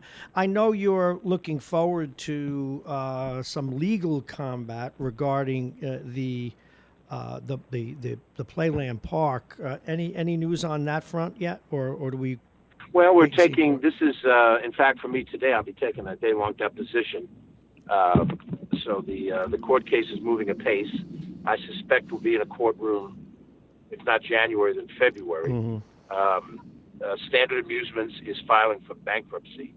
They're telling the bankruptcy court judge that their bankruptcy is based on termination of their contract, and that the judge should reinstate the contract just arbitrarily. That is the basis for the court case. We are arguing that our termination of the contract is valid, and a judge will decide. But we think we're right, and we think we have the proof that backs up why we're right.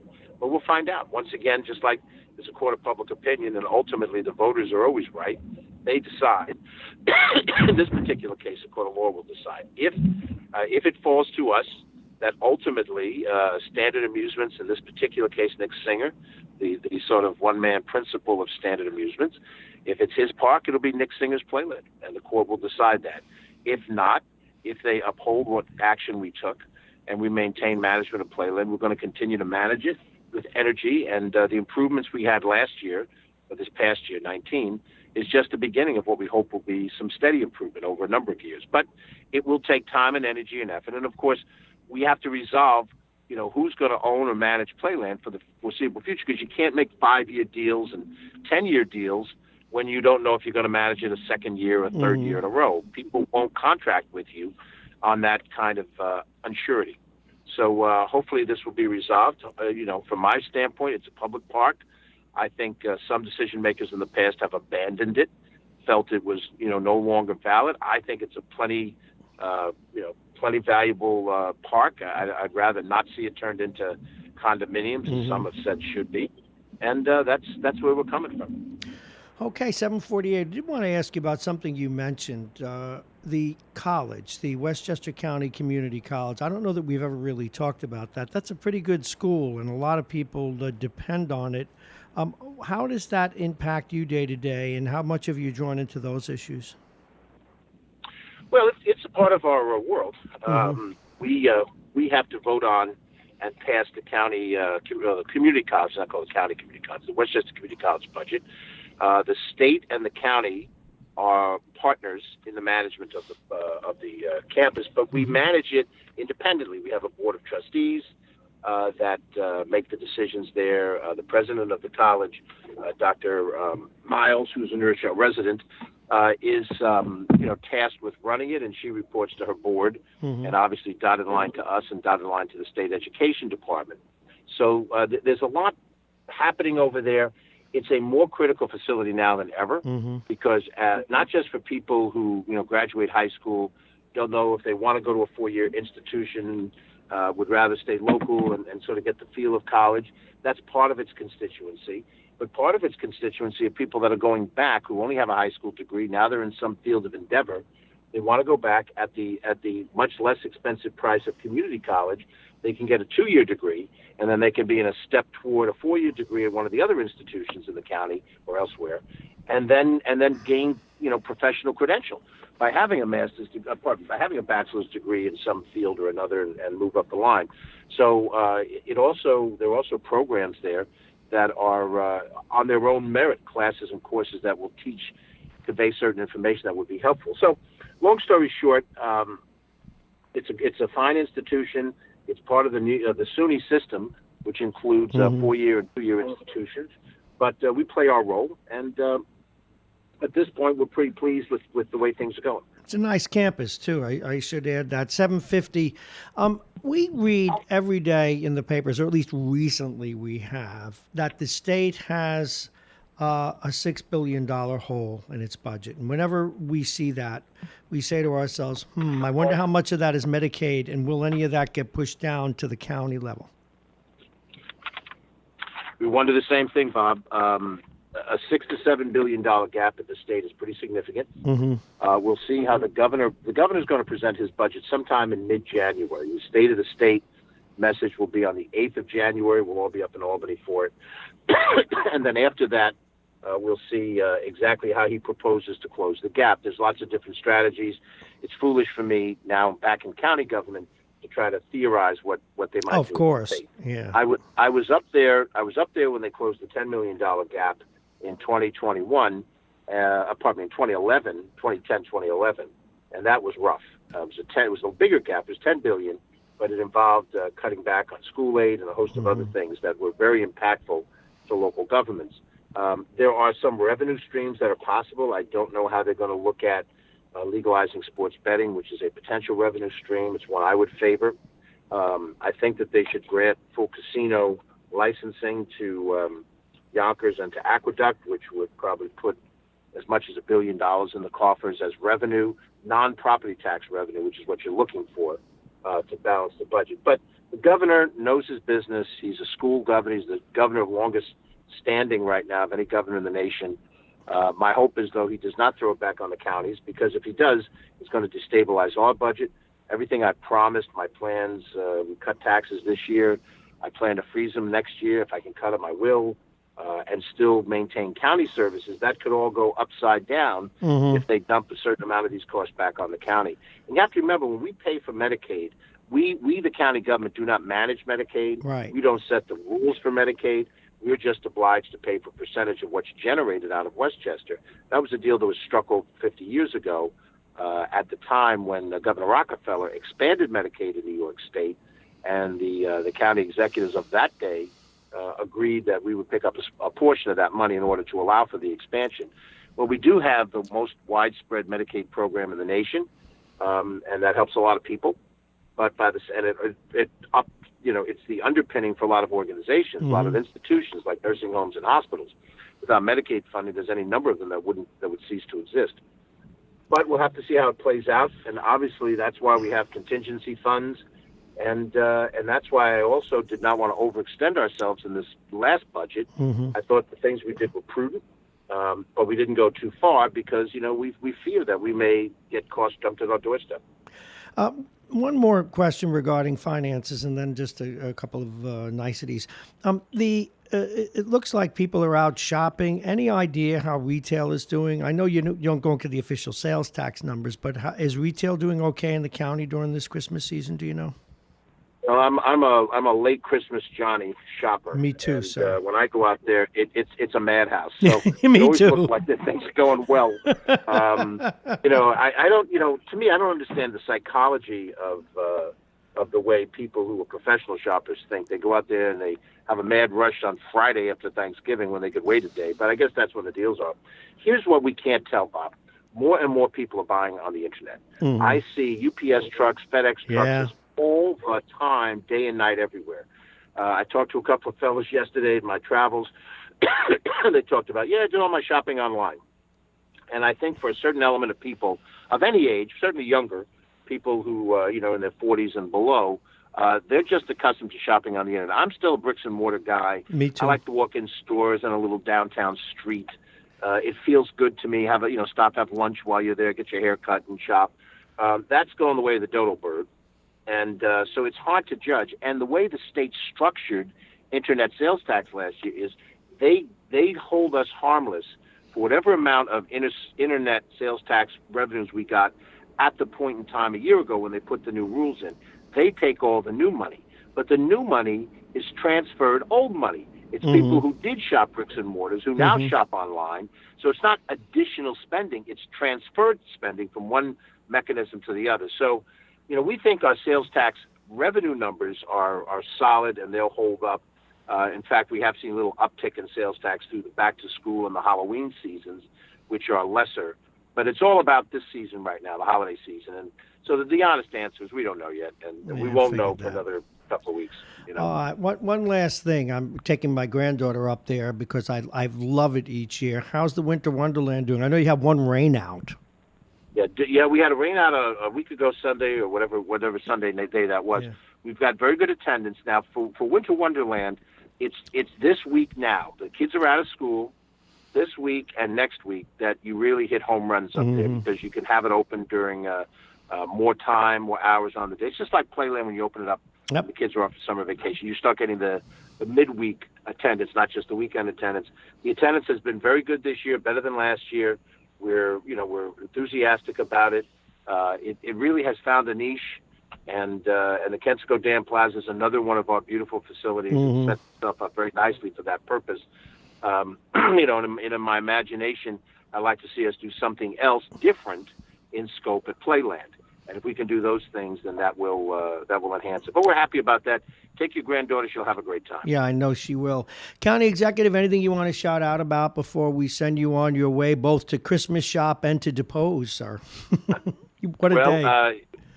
We're doing the statistical analysis now on bridge strikes. How many trucks hit how many bridges? We think the numbers are down this year over last year. We did some things with the state to try to improve signage in a number of different locations and some other techniques. We didn't go all the way with the GPS systems. They weren't really interested in what little old Westchester County wanted.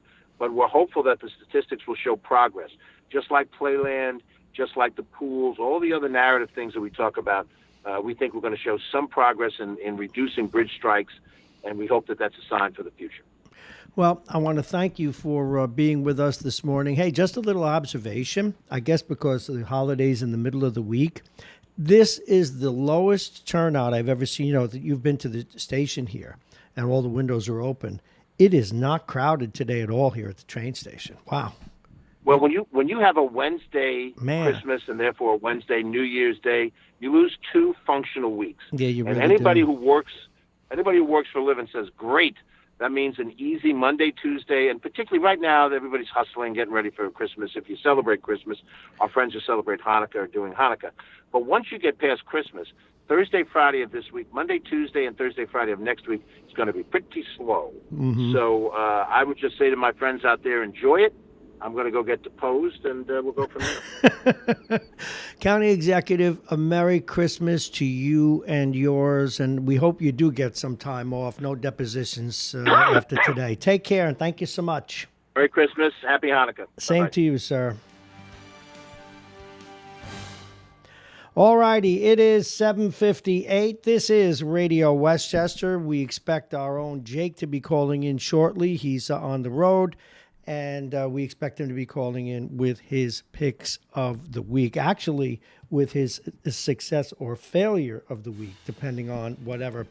Let's reset. It is Monday, December 23rd, 2019. 32 degrees across Westchester. And it's sunny. It's going to be sunny all day. It's going to get up to 51. Can you imagine that? We'll come back with the weather in its entirety in just a few minutes. But first, we want to share some of our headlines with you. Remember, this is Westchester, or rather Radio Westchester. The show is Mornings with Bob Marrone. I am Bob Marrone. You can listen to us on Facebook, YouTube, Instagram, and Periscope. But most importantly, go to RadioWestchester.com. It has listed there all the ways to listen. You can go to iTunes, MyTuner Radio. Our app is there already. And you can listen live or watch us, as may be your choice. And some of the stories we're following for you today, there was a wonderful Hanukkah celebration last night in Yonkers. We'll be talking with you about that. Also, a Operation Blue Center here in New Rochelle. Lance McDowell, former Mount Vernon football star, was killed in Arizona. And we'll also talk with you about the New York throughway tolls. Right now, let's get back to the weather. It is 32, getting up to 51 today. No chance of rain, few clouds, sunshine through high, thin clouds. That's about it. Tonight, a few clouds as well. The temperature will be 32. The wind will be out of the northwest, 5 to 10 miles an hour. As we roll into Christmas Eve, Sunday, the temperature 43. The wind will be out of the northwest, 5 to 10 miles per hour. And Wednesday, a mixture of sun and clouds. The high 42 degrees. The overnight low will be 32. And that's the Christmas Day forecast. And on Thursday, it will be mostly cloudy. The high 43 and overnight low of 33. The weather is brought to you exclusively by United Hebrew of New Rochelle, voted one of America's best rehabilitation and senior care campuses. And it's right here in New Rochelle. Visit UHGC.com. And the top of the hour is brought to you by Aging Issues Management, the law firm of Payne and Kahn, and Dominic's Fine Cigars, along with Plug-in Virtual Reality. Let's get to the local stories that we're covering. Of course, I'm on today. Where's Tom Ralph? He just sends me a text. Yes, indeed. I got to answer this guy. Of course I am. Yeah. Of course I am. Tune in or call in. Yes, I am here. My phone doesn't work. Anyway, I think it's working. All righty, let me get back to it. Sorry about that. I'm a one-man show today. All right, this is a nice story. Jewish families made their way out to Yonkers to celebrate the first night of Hanukkah yesterday. The 7th annual Chinooka City, they call it, took place at the Ridge Hill Shopping Center. Those who came out had a chance to make their own dreidels out of clay, take pictures in front of a 15-foot menorah, and ride around on the Hanukkah Express. Now, someone's saying they don't see me on the Facebook feed. Is it me? It's probably you. Listen on. Anyway, at sundown, attendees watched the lighting of the menorah, and we want to wish a happy Hanukkah to all those of you celebrating the holiday.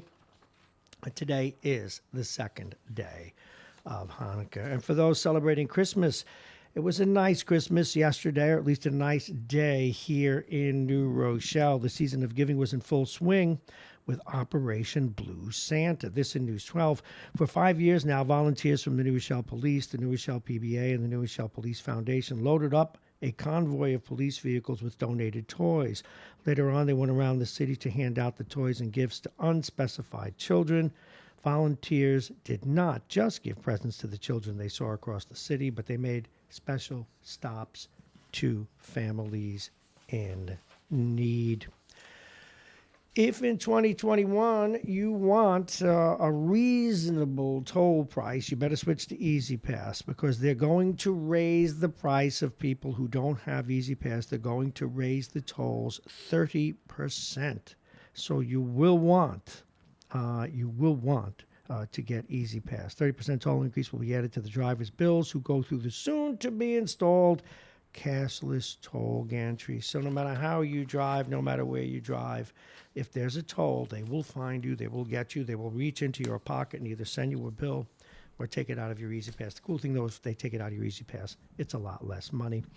Sad story out of Mount Vernon today, as reported in LoHud. Lance McDowell, a former Mount Vernon football star who was just this week named to the Journal News All-Decade team, was shot to death in Arizona early in the day, one day last week. McDowell was shot in the driveway of a Phoenix apartment complex around 1:40 in the morning. He was taken to a hospital where he died. Now, he's played professional football for the Arizona Rattlers, former members of the Arena Football League, who now compete in the Indoor Football League, just itself folded.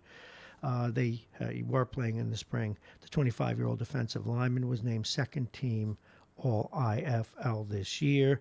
Now, we should add that he was a standout lineman here at Mount Vernon High School and had several NFL tryouts, wind up settling in indoor arena football. And Taekwon Brown, the way they put this story in LoHud, doesn't remember the exact moment his head was slammed to the ground by a police officer. But when he woke up in a scanner with his head bleeding and saw the cop there, he remembered that he was in a tussle with the cop. The cop slammed him to the ground. He is suing the Mount Vernon police, but also the police officer himself, one James Reddy, resigned after he was confronted with video from the incident. Brown and his lawyer are planning a lawsuit. And let's see, we have one other story, and then we'll share the sports with you coming up in just a few minutes. Pardon me. Yonkers resident Jamal Brown knows his Congressman Eliot Engel has easily fended off many primary challenges during 30 years in the United States House of Representatives. This in LoHud today. But Bauman, a middle school principal looking to challenge Engel in the Democratic primary, thinks 2020 will be different. This is not just about me and one race in one district, he told the Journal News. This is about progressives challenging opponents, incumbents all over the country, bringing a new narrative and a new voice and more diverse voices to the conversation. As you know, Engel represents New York's 16th congressional district, which includes parts of the Bronx and most of the southern part of Westchester County. The district is considered safe and reliably blue, and Engel wields influence in the party as chairman of the House Foreign Affairs Committee. So we shall see how that goes. And for those of you who have parties and some of the young kids maybe having a party down in the basement while you're having your party upstairs, or you let the children have a party, listen into this story. You could wind up in jail or at minimum arrested. This out of News 12. A father was arrested Friday night for allegedly allowing underage drinking inside his Airmont home. Police say the man's 18-year-old son threw the party. Officers showed up after a noise complaint from neighbors, and they say they found 11 underage guests under the influence of alcohol. The party was shut down. The teens turned over to their parents, and the homeowner, who was not named, is now facing a charge of unlawful dealing with a child and other charges. It's time for sports. And my goodness, all three teams that played last night won. We start with the Jets. They defeated the Buffalo Bills by a score. This was not a pretty game, but hey, they won by a score of 16-10. And, you know, I was looking at Jake's picks. I think Jake actually won. He took the Bills with 6.5. Okay, well, that we like. What did he? Yeah, he did take the Bills with 6.5. So he won that game. Meanwhile, the Giants didn't just win. I mean, they put a can of whip butt on. Let me get this story. Daniel Jones and Saquon Barkley celebrated yesterday because both of them played very well. Mr. Barkley had 279 yards from scrimmage, both rushing and taking passes. And speaking of passes, Daniel Jones had 5 touchdowns. They defeated the Washington Redskins by a score of 41-35. Both of those, Daniel Jones and Saquon, they're only 22 years old. And the New York Rangers stopped their 3-game skid by raining goals on Anaheim. The Rangers defeated the Ducks by a score of 5-1. They outshooted a depleted Ducks team by the score of 41-20. The Rangers dictated the pace of play from the puck drop, and Henrik Lundqvist, everybody's favorite Ranger, he made his first start in over a week. And that is the story in and of itself, as he is no doubt now the backup, or at least the second string goalie, as his career winds down, much like Eli Manning's, I'm afraid. The Midtown building where a piece of facade came fatally crashing down on a woman last week is just one now that's reported in the New York Post of thousands citywide with open violations, including many with no scaffolding to protect passers-by. The Post has learned this through their own investigative work. And some of those violations, now I hope you're ready for this, including one against the crumbling Bronx building that looms over a daycare playground, by the way. They're more than a decade old. Here's the number. 5,300 open citations against buildings for failing to maintain safe exterior walls under the city's administrative code. The Post has identified the 10 addresses with the longest standing open infractions. We're not going to repeat them here, but you can go to the New York Post, NewYorkPost.com, and you can find those stories. Now, this is going to be tough to believe, but you can believe it. The New York Post, in their opinion column, this is the one under the masthead, their top opinion piece. I know it's going to be hard to take, but they were hailing AOC. Yes, that AOC this morning, and I'll read a little bit of it to you. Here's a thumbs up to Representative Alexandria Ocasio-Cortez for her vote against the Democratic establishment this week on the state and local tax deduction. On Thursday, the House passed a bill. Now, it's guaranteed to die in the Senate. They just do it for show. That would raise and essentially eliminate the $10,000 cap on the SALT deduction in the federal income tax code. AOC says this piece by the Post was one of just 16 Democrats to stand with most Republicans on the issue, and the only Dem from a high-tax state to do so. As you know, the SALT cap was a key part of President Trump's 2017 reform, but that's not why so many Dems hate it. Their problem is that the deduction shielded high earners from paying the full hit in high-tax states. The cap makes those fat cats more likely to move to low or no income tax states, such as Florida.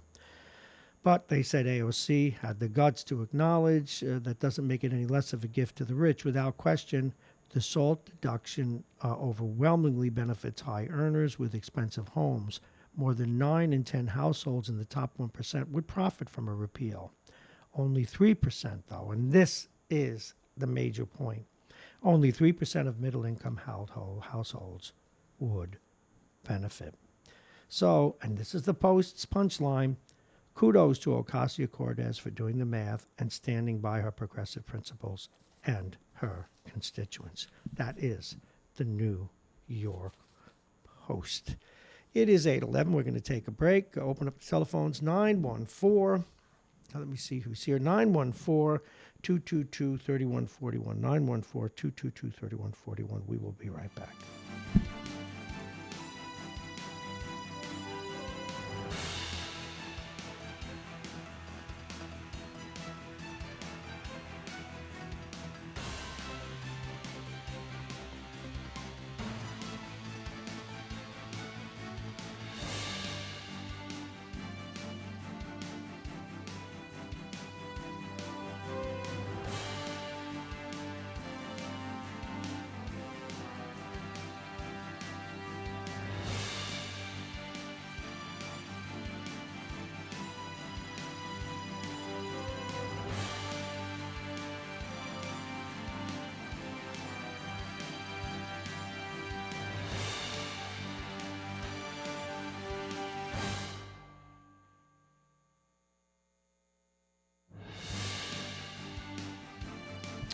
We're back as we pass through 8:12. If you'd like to join the conversation, and I guess someone did, and we missed. Did we miss that call? No, we did not. 222-3141, 914-222-3141. And some of the other news and some of the other topics that we're looking at. We already did listen to this. A pastor was sentenced to over 1,000 years. Wow. An Alabama youth evangelist has been sentenced to more than 1,000 years in prison after pleading guilty to multiple child sex charges. And this was an evangelist, which they're not usually on this kind of hot seat, but 1,000 years. Wow, an Iowa woman said she ran over a 14-year-old girl because she was a Mexican. An Iowa woman was charged with attempted murder after running over a 14-year-old girl, saying she did so because the teenager was Mexican. Wow, that's painful. That's painful to see. Eddie Murphy returned to Saturday Night Live after 35 years, and he brought back many of his most popular characters and was a big hit over the weekend. And 35 years is a long time. I guess it's good to have been alive to remember Eddie when he first went to Saturday Night Live. The wife of a U.S. diplomat has been charged, with causing a fatal wrong-way crash that killed British teen Harry Dunn in southern England over the summer. A highly publicized case that is poised to test the two nations' close relationship via, period. Now, that's an interesting dilemma because any of us who've been over there or been to the Caymans or some of these other places where you drive on the other side of the road, it's very hard to remember to do that and very disorienting. She should have stayed, though, to answer the charges, but nonetheless, I'd have a hard time locking her up for that. Wow. Detectives say they solved the 1981 killing of a Florida woman using advanced DNA testing that led them to the football coach of one of her sons via ABC News. Now, this is a story I saw in the paper the other day. This one actually scared me. A jealous husband drove 18 miles to kill his wife's new Brooklyn boyfriend. Cops said Rusty Lloyd of Blue Springs, Missouri, took a rage-filled road trip that ended at a Brooklyn home where he tried to push his way into the house. Oh, I didn't see this. This is heartbreaking, if you're a sports fan. Meadowlark Lemon, legendary Harlem Globetrotter, died at the age of 83. He was known as the Clown Prince for his incredible tricks, encore charisma, and comedy antics, and sensational ability to entertain audiences as part of the touring Harlem Globetrotters basketball team for nearly 25 years. And he did it for 25 years after serving in the Army. And let's see. Wow. A California certified yoga instructor so distraught over the kidnapping of her beloved dog is putting up a $7,000 reward for his safe return. Now, how do you feel about this? The New York Post did this story. Forgiveness has never been less fashionable, particularly in the era of social media when people score points for being nasty to each other. How true is that? Okay, what else do we have? A few other stories we have. Some of these general stories we wanted to share with you. In a few minutes, we're going to be talking with A.J. Woodson. We have stuff to talk with him about. Wow, they're going to do that. Major League Baseball's new labor deal with its umpires includes the implementation of a computer calling balls and strikes. Now, the question is, when will they implement it this year or not? I kind of like the idea of a computer doing it. Do you? Wow. A woman dialed 911. A woman in Wisconsin called 911 over a KFC sandwich order. Now a state lawmaker introduced legislation to make it illegal for someone to call police when they're not reporting a crime. Grades versus SAT scores. Which is a better predictor of college success? Probably grades, but let's see. I don't know yet.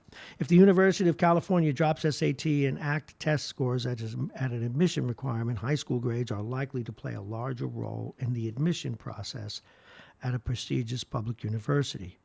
But are grades the best metric predicting college success? What do you think? Wow. Okay. A man and his pet possum, Zatara, were kicked off a JetBlue return flight from Austin, Texas. Oh my goodness, who knows who's here? I know who this is. This is our next guest, so let me patch him in. He's a minute or two early. I got a couple of these others, and then we'll get to him.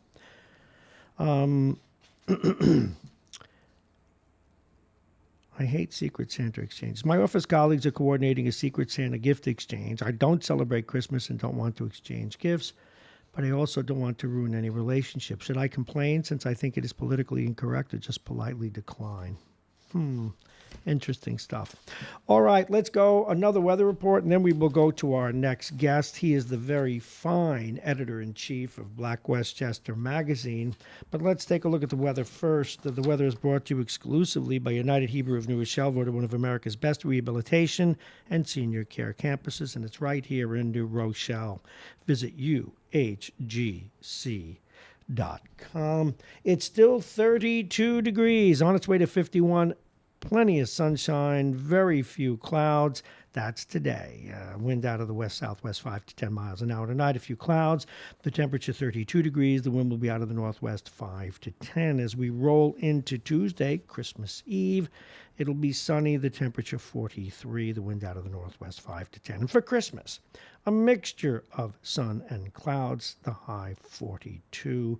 The overnight low, not much below freezing, so it'll be pleasant. And Thursday, mostly cloudy, the high 43, the overnight low 33. And Friday, mostly cloudy with a mix of rain and snow with a high of 43. The overnight low will be 34 degrees. And this top of the hour is brought to you by Aging Issues Management, our friends at Aging Issues Radio as well, the law firm of Payne & Kahn, Plug-in Virtual Reality, and Dominic's Fine Cigars.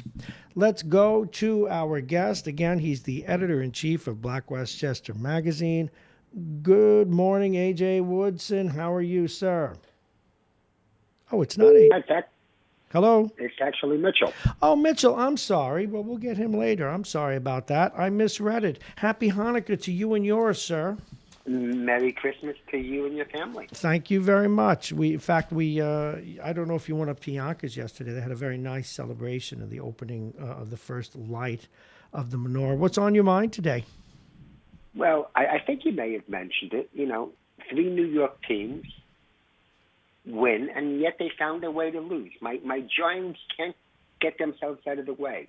They had to get 5 passing touchdowns in a game which moved them from second place in the lottery and dropped them to 4th. Why? I know, but don't you want a team that comes in place to win? Yes, when am I going to get that? Oh, well, they showed up. I mean, they Saquon Barkley played well. Daniel Jones played well. Where were they? Where were they for the other 15 games? It takes time for young people to get acclimated to major league sports. And the problem is they'll forget everything they remembered yesterday off the off season. Oh God, help us! Now, did you hear my other story earlier today about that they're going to start putting Nike insignias on baseball uniforms? Oh, that's terrific. No, I was listening to you talk to George Latimer. Yes. and I was getting a good laugh. I was wondering, here's a guy who won, I think, every election he's ever ran in. 18 of them. Moved up, and finally got to be county legislator. And what is Bob Marrone and everybody always constantly talking to him about? Dirt. What are you going to do if there's dirt? Well, no. I think he would have thought, I'm going to be talking about, more issues that are more, I don't know, a little. Well, I'll tell you why. I'll tell you why I don't let go of that story because I watched the guy's career get ruined because he was pursuing who dumped the soil. I know why you don't let go of it, Bob. But I find it funny that you get to be county executive, and you think you're going to be talking about more intellectual issues, I guess I would call them. And here he's constantly in the soil. We keep him constantly in the dirt of Well, Mount yes. Vernon. Yes. So anyway, listen. But you know, I gotta tell you, he's a good sport. He really Listen, is. I'll let you go to your guest. Bob, again, Merry Christmas. And Happy Hanukkah to you. My very best. Mitchell, thank you so much. And we're going to. He's going to call again. He's very reliable. And I can't even see what I'm doing here because I'm going blind. I took my glasses off and then. There he is. I took my glasses off. All righty. Good morning. This would be A.J. Woodson. Good morning, good morning, good morning. How are you? My last call went over a little bit, but I heard the boop, boop, boop, and I came back to A.J. Woodson, as we said to you folks, is the editor. Yeah, I was listening to the show. It says, was yelling at the phone. That's not me. That's not me. No, it wasn't you. I miscued. I didn't read the numbers right. I'm getting old. Actually, I didn't know I had my glasses on because with my contacts in, it's a long story. I broke my good glasses. I sometimes the glasses don't work for certain types of print. Anyway, welcome to the program. I wanted to ask you, was this before you came back, but the young the football player who was killed out in Arizona, did you see that story? Yes, before I left. I left again. Yeah, that's a shame that he playing in the arena. I know his father. I'm so sorry, and that's a tough story. I have a couple of other stories I wanted to ask you about, and then stories that you may be working on. You know, and I mentioned it earlier, and I get a lot of grief for this, but I always try and run a fair and look at all sides of things. And certainly Andre Wallace did a good job of steadying the ship in these 6 months he's had the job. He's got another week left.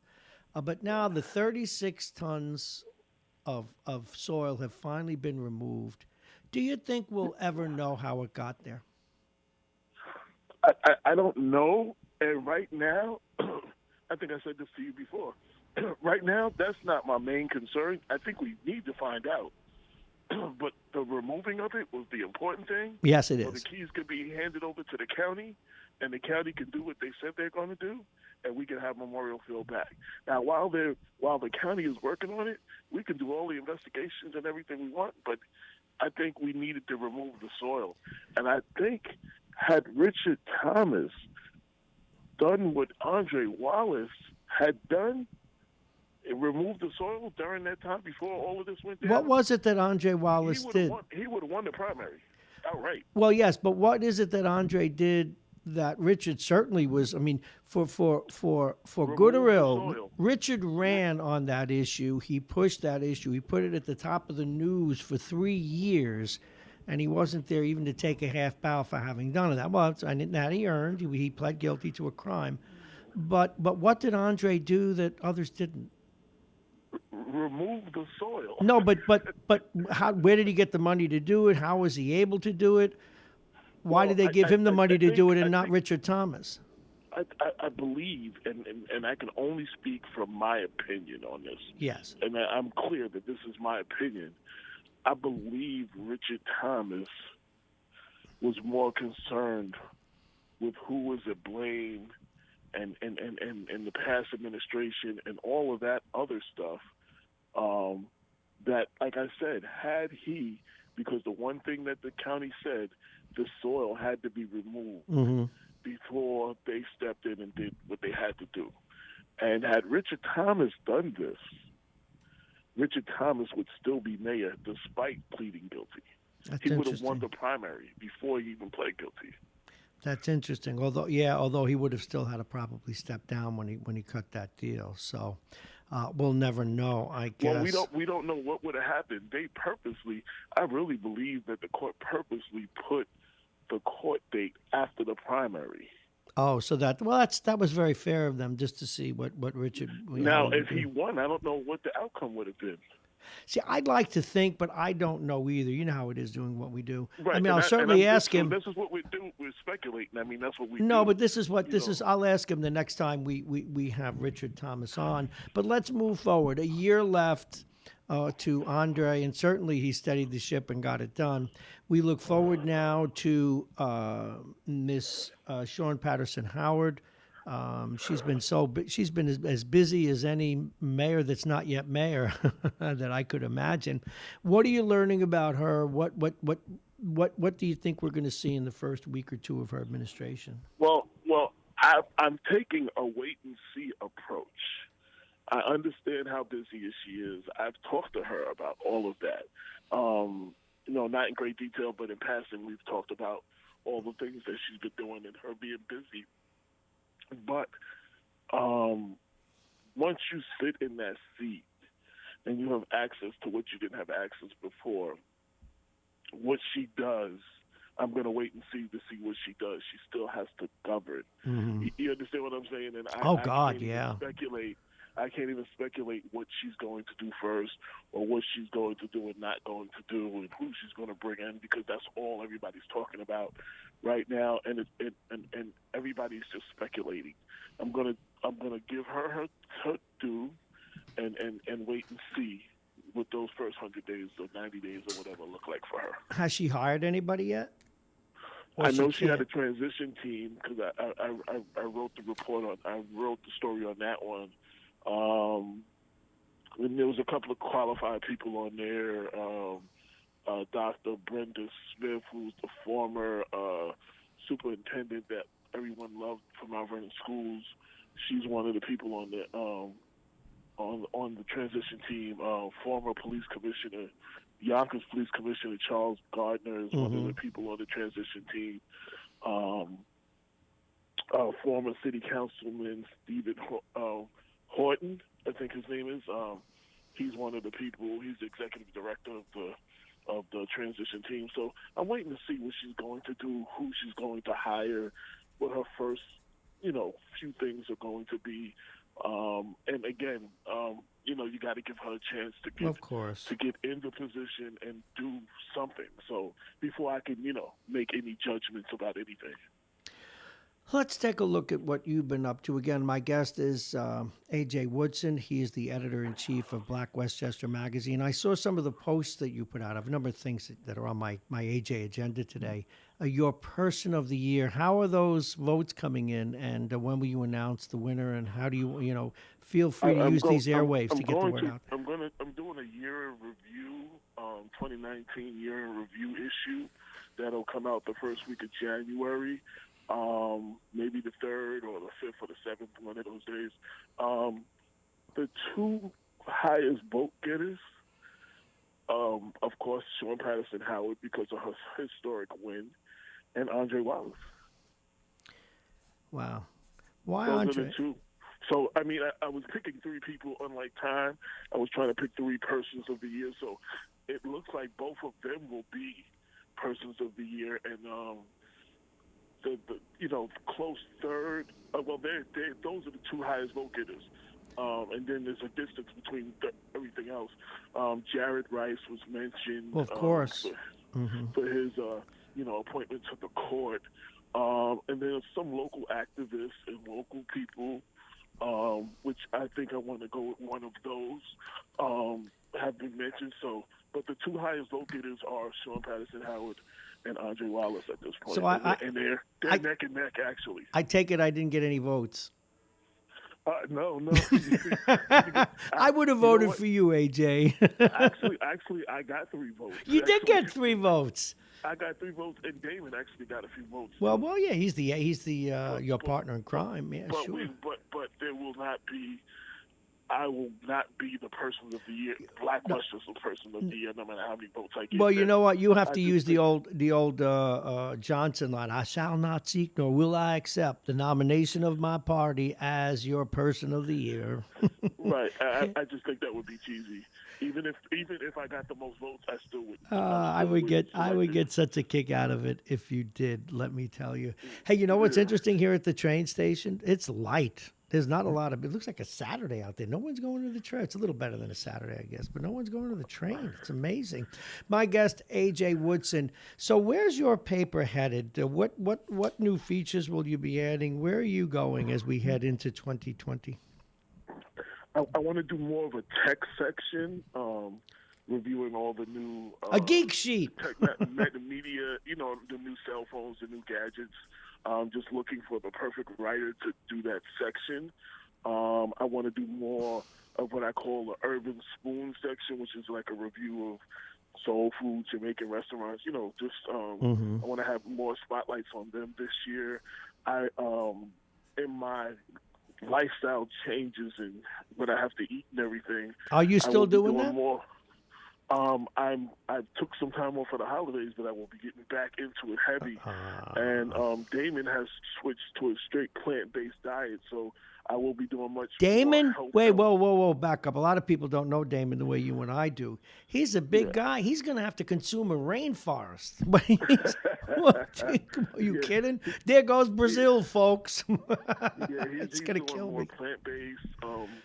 Wait a minute. He owns a cupcake store. How's he going to go to a plant-based diet when he's munching cupcakes 7 at a time? They have vegan cupcakes actually too. Excuse me? I don't know what they taste like because I haven't had one. Yeah, I can't. But with all due respect, I cannot imagine you going for a plant-based cupcake. Well, I don't think I'm going that far. No, I will put that at the top of my news. I'm cutting a lot of things out though, and some things I will still eat, but in moderation. But I'm going to be taking people on my journey, through the paper and the show. How I'm progressing from between now and the summer, weight loss and how I feel. It's going to be great. Doing all of that. But we're going to be doing more health and wellness because in our community, and one of the guests we had on Sunday, she was dealing with diabetes, and you know how your diet and exercise can help reverse some of that stuff. So, diabetes, they're finding more and more now that the best way to manage that illness is through diet and exercise, more so than medications. So we're going to be doing a lot more stuff on that health and wellness type of stuff in 2020. So when you come on every week, am I going to be able to ask you the weight numbers? It's going to be fun. Weight number, BP. I'm going to be like your radio doctor. I'm not. I don't know about all that just yet, but no. I'm going to on the journey because I did put on a few more pounds back that I lost. So I'm just going to see where this goes. Nice, because you know what you don't want me to be doing, right? You don't want me when you come in person. AJ just squeezed in the front door, pulled up 2 chairs. Yeah, no. Hey, look, I'm talking because it's hard. I'm having the same issue. I mean, I lost 20 pounds. And every time I look at a meal, it looks like I'm going to get another 3. I wanted to lose another 10, but I sort of plateaued. Well, I lost close to 100 pounds, and it looked like I found a lot of it. Not God all bless 100 you. pounds, but I found some of the pounds that I lost. I found them. So, what's your weakness, especially now we're heading into Christmas dinners and everything? What's your weakness? What is it? Sweets? Is it regular food? Well, sweets were never my problems. I was more of a salty snacker than a sweet snacker. Yeah, me too. The high blood pressure. Yeah, me too. And my weakness was probably potato chips and Pepsi. Okay, I never was into the sodas, but I was just going to cop to the fact that I am a potato chip addict, and it's got to stop. I just, I've been trying to Lay's and Wise both make the low sodium chips. I've been eating a lot of those. I still eating the chips. Yeah, I get the low sodium ones too. A low sodium chip. It's like has half the sodium. And same thing with Ritz crackers. They have the just a touch of salt. But you can get the ones without the salt on them. Well, some things I have gotten without the salt. Some things I'm not just all the way there yet. It's hard. You know what I'm saying? So it's tough. The lightly salted ones have still cut the salt in half that I was, taking in. So, it's a gradual. But there will be some things that I'm going to have to eat with no salt on. Actually, that's going to be good. I don't put salt on my food anymore either now. Well, so I haven't done that ever. But I was heavy-handed with the salt shaker. Yeah, you got to be careful. That's great that you. Congratulations for losing 100 pounds. I don't care if you got a little bit of it back. That's a hard thing to do. It was a lot of water weight. My body salt was turning into excess water weight. So that's what I have like a sodium amount that I shouldn't go over. Yeah, you got to be careful every day. And now, and then they gave me a water pill, which helped get rid of a lot of that. That was all water weight. But now I got to get more exercise in. I'm doing a lot more walking, and I just got the elliptical thing where you sit. For people that sit down all day, it's like you can put it under your desk, and it's like a stepper, but you can use while you're sitting at your desk, sitting down. Yeah, see, I would So I would put that here, except it's going to look pretty funny on the air when my head's bopping up and down like I'm on a boat or something. Yeah, it's just the only thing moving is your legs. Your head wouldn't even move. I know, but your head's going to move. Let me see if I could do like I had one. Yeah, see, I'm actually demonstrating it right now. You're on some sort of a wonder wheel like a mouse while you're on the air. My guest is A.J. Woodson, the editor-in-chief of Black Westchester. They advertise it now as the QB, CUBII. It's an actual stepper, but it's meant for you to use sitting down, and your legs is the only thing going up and down. Your legs. Well, I still skate after hockey pucks, but you know what I remember? When your weaknesses is presented to you, I'll never forget this. When I first went back to hockey to play competitively, I had to lose a lot of weight. And I did, and I got back in shape. It was, when you're in your mid-40s and the doctor tells you got high blood pressure, you have cholesterol, and that's what got me back in shape. But still, I was on maybe 6 months of 9 months, really dieting well. And I was watching that movie Home Alone, the Home Alone number 2. Right. And there's the scene, it's funny what you remember, where the kid, Macaulay Culkin, is leaning against a limousine and he opens a pizza box and it's steaming. I hadn't had a slice of pizza in 10 months now. I almost leapt at the television set. I almost bit the thing. There are just some foods I can't resist. Potato chips, pizza, and pasta with meatballs and stuff. Just, I did hear you talk about the Saturday Night Live with Eddie Murphy, and I watched it twice. I watched it live, and then I watched it again. I was very pleased, because you got to worry. It's been 35 years. Yeah, he's doing a lot of the old skits.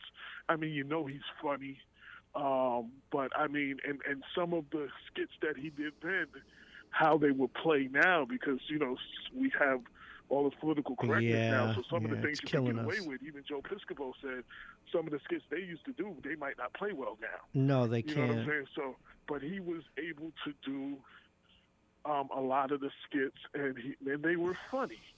And I thought it was a great performance. So I was very pleased with it. He was great. He was the best stand-up of after guys, one of the best. He and George Carlin of that era were my two favorites, and now my favorite's Chris Rock. But him and Joe Piscopo actually saved Saturday Night Live when it was like I remember. The numbers were going down. Like they kind of single-handedly almost saved the show. And Piscopo does right-wing radio now.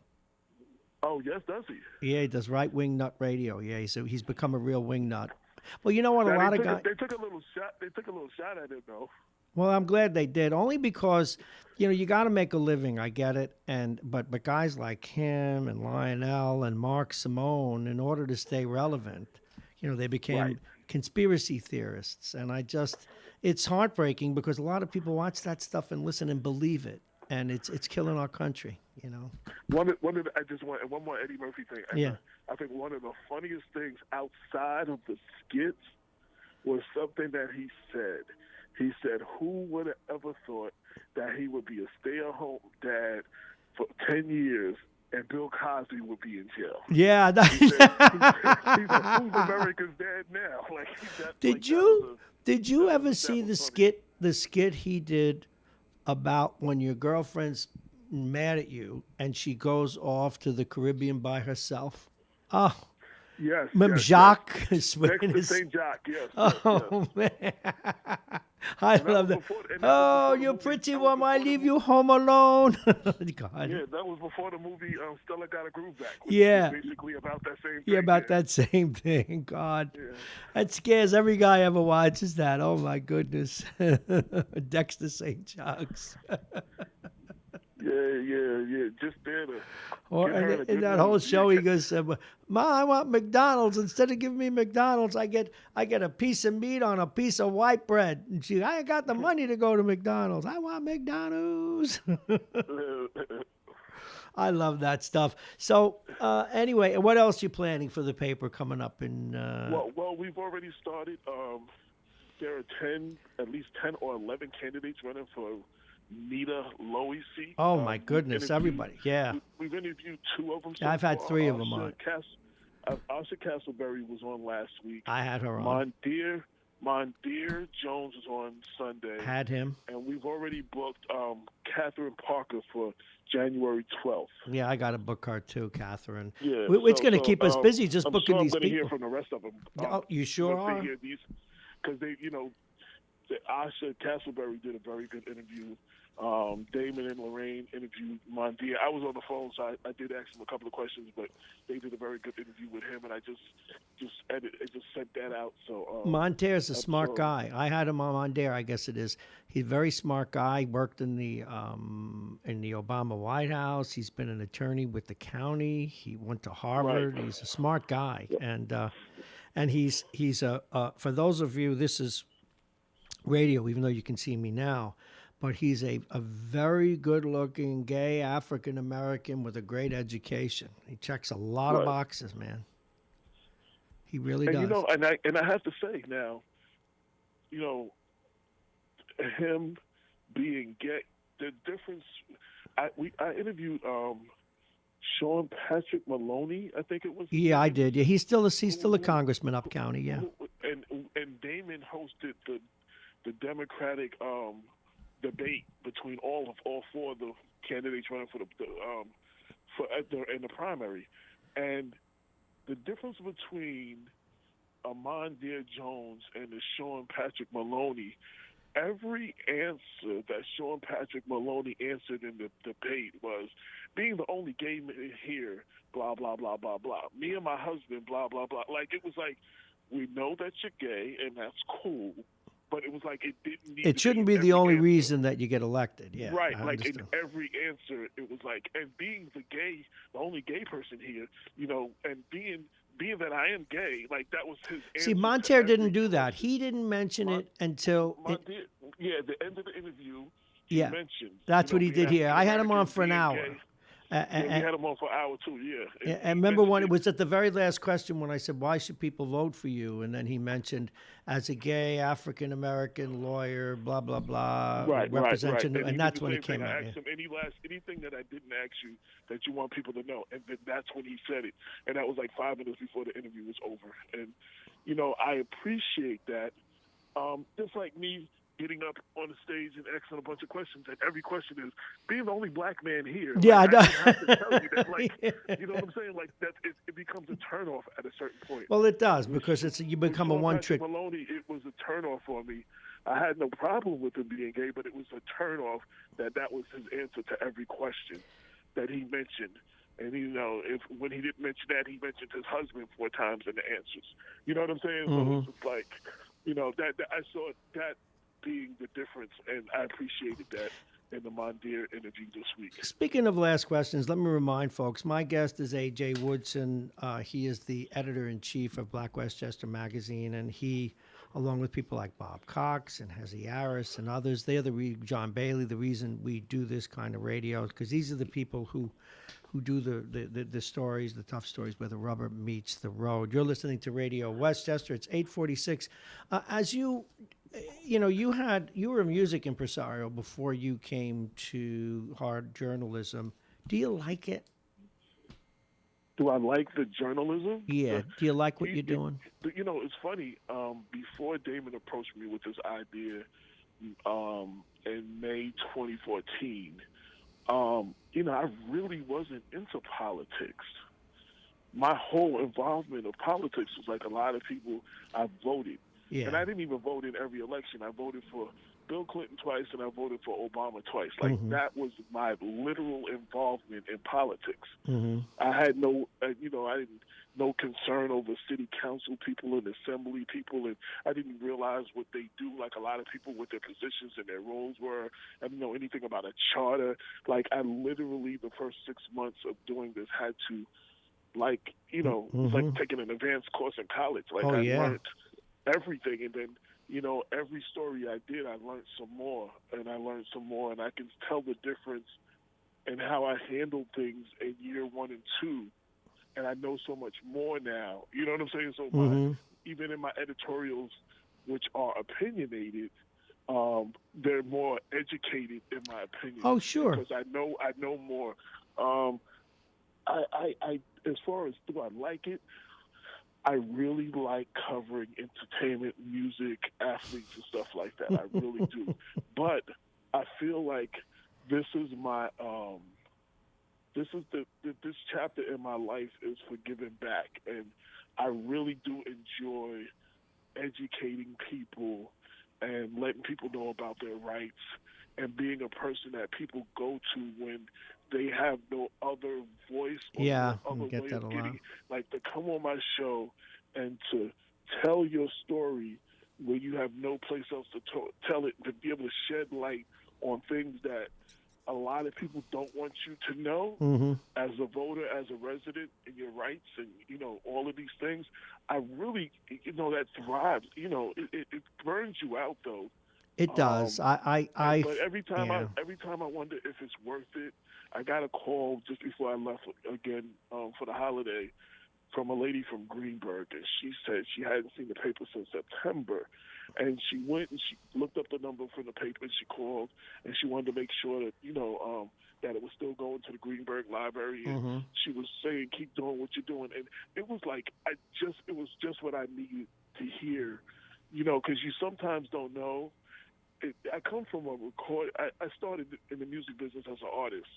As an artist, when you get on stage, when you perform, you know instantly whether they like you or don't like you. You get applause. People sing your songs.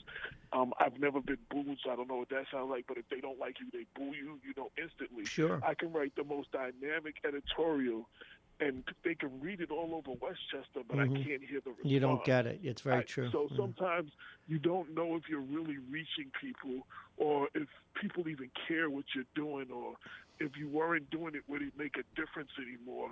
And every time I get to that point, I get those calls. You know what I'm saying? And it's just like or emails from people just reminding me that, this is what I was supposed to be doing. It's like I kind of fell into my own, and this is like, I guess, what I was born to do, because... It does. It will wear you out, though. I know it's worn me out at times. I know this last era, I would say the last 12 years, 10 has been interesting, and I've learned a lot. But it's also been painful because of the way the country has been split for so long.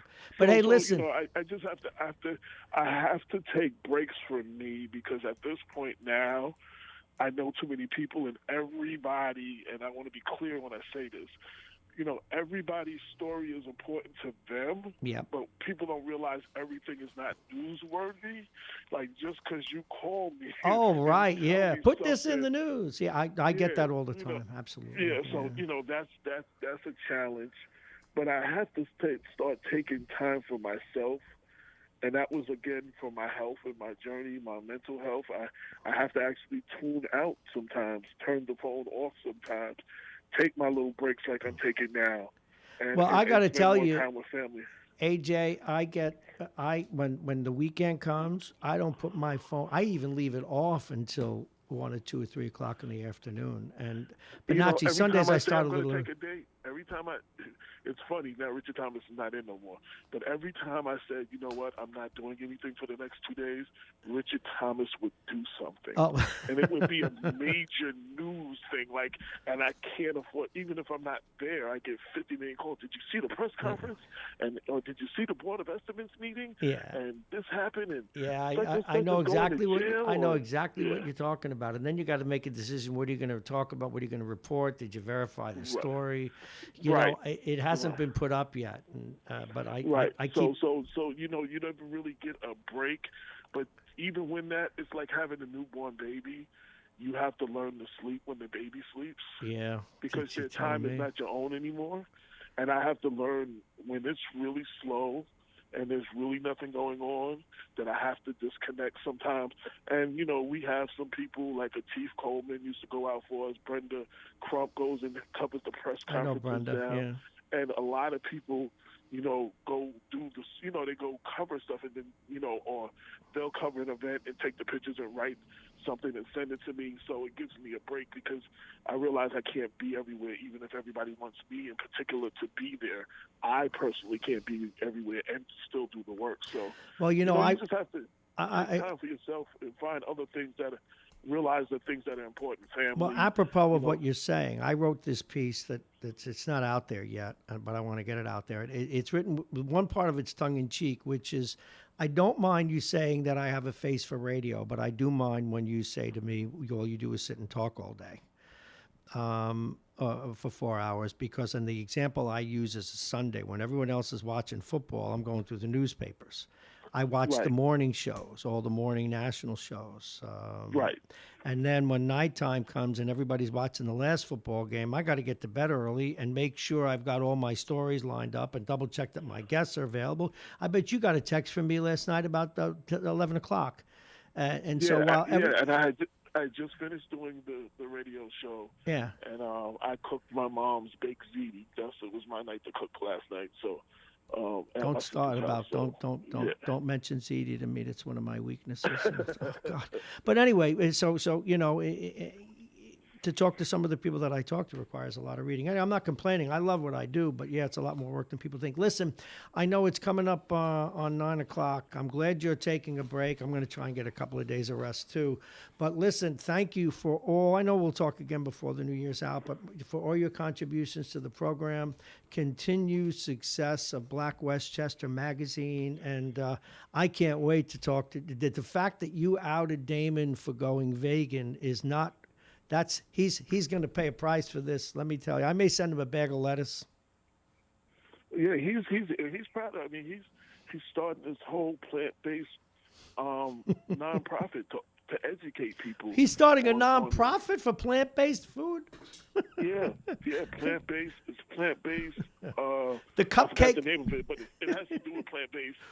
And he's very big on it. He's doing a lot of studying on it, and you can see the difference in him, in his face, and you can see the difference in him. He's still a big guy, but you can see he's healthier. Well, good for him. Actually, I'm glad. But but anything that's an opportunity to have fun and bust chops, like the cupcake impresario. Yeah, he'll enjoy that. He'll enjoy every bit of that. The cupcake impresario of Westchester is that he's gone vegan. See, now I can even add it. Remember, I used to introduce him, and now we have a tough law enforcement officer, an activist, a person who's stood up for civil rights strongly, a man who's paraded in the streets. He's tough as nails. He eats nails, but he also owns the Cupcake Cutie. Anyway, thank you so much for all your time today. It is always a pleasure. And yes. Let me just say, you was talking about writing. Anytime you want to write something and get something out, I will always run it. So I would love that. Yes, thank you very much. I will do that. Yes. I should send you that piece as well, because it's just going to be a blog on my website. I will send it to you. Absolutely, and I will post it as soon as you send it. All right, thank you very much. And you have a wonderful holiday, A.J. Woodson. You're a pleasure to do business with. Thank you so much. All right, folks. A.J. Woodson's going to go back to his baked ziti and potato chips while I transition into the next segment. All right, let me give a weather report here. This is not... It's kind of nice to be a little lighthearted and just talk to people and not in this holiday season just pounding out the crazy news. But we will take another look at the weather. The weather's important to you. It's important to us. And let's take a look at it. It is brought to you exclusively by our friends at United Hebrew of New Rochelle, voted one of America's best rehabilitation and senior care campuses, and it's right here in New Rochelle. Visit uhgc.com. 33 degrees, and it's on its way to 51 this morning. Sunshine through high, thin clouds. The temperature will be 50 when it ends. Well, that is when the meter of reading temperature stops today. We'll average out around 50 throughout the rest of the day as well.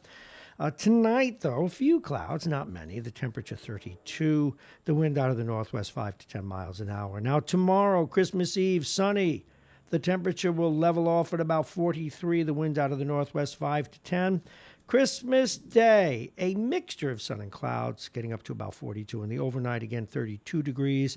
Day after Christmas, mostly cloudy, the high 43. Now, we're extending this to Friday because guess what? Friday, you get some Christmas snow, mostly cloudy with a mix of rain and snow.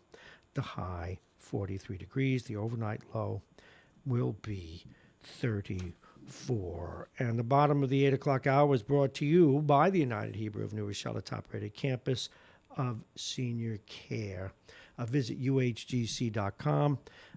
Aging Issues Management, Aging Issues Radio, the law firm of Pena and Kahn, and Plug-in Virtual Reality. And coming up in just a couple of minutes, we'll be talking with Bob Cox. We're going to take a quick break, and we'll be right back. This is the one and only station at the radio station. This is kind of good because we get a chance to say good morning and thank Bob Cox for all his contributions to the program in just a moment.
We are returned. It is 9 o'clock on the button. We just welcomed in none other than Bob Cox. Bob Cox is the managing editor and the publisher of the Talk of the Sound, a news outlet considered the source since 2008. And again, as we mentioned with AJ and Hezi on Friday, John Bailey and others, he's one of the reasons we do what we do. And the people that do the local journalism and the hard work, Bob, of course, at the forefront of those. Please welcome and wish a very Merry Christmas to our guest, Bob Cox. Good morning, Robert. Merry Christmas. Thank you. Same to you. Okay, you've got a hat, and if you want to come around so people can see, we want to see. You can take it. You can hear me. So what is this hat that you're wearing? Yeah, this is sort of a Christmas hat. What does it say? It says Sammy. There's the P sound. Sammy. Sammy? Yeah, it's got a little flag. Okay, Sammy, what's the flag for? The flag. So that's the. Hold on. No, go back. Put my hat on now. Go ahead.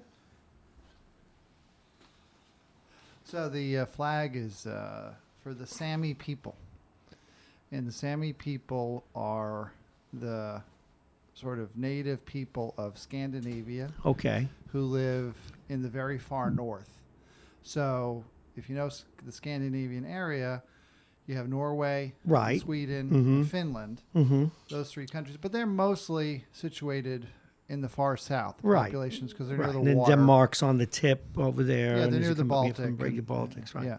And but way far north, above the Arctic Circle, in a region that cuts across all three countries, is an area which is actually recognized by the United Nations. It has its own legislature for local issues, and that's the Sami people, and they're kind of like our Eskimos here in Alaska and Canada. So They're the original local people, and the reason I said it's a Christmas, and they, like I said, they have their own flag. It's kind of nice. They have their own flag. Now, what about government and social services? Or do they use the social services of the well, parent government? they have a legislator for local issues, but of course they're still under the country that they're in. So in Sweden, they're Swedish citizens, and they would have Swedish passports and things like that, and be subject to Kind of like the Swedish Kurds, laws. except less contentious.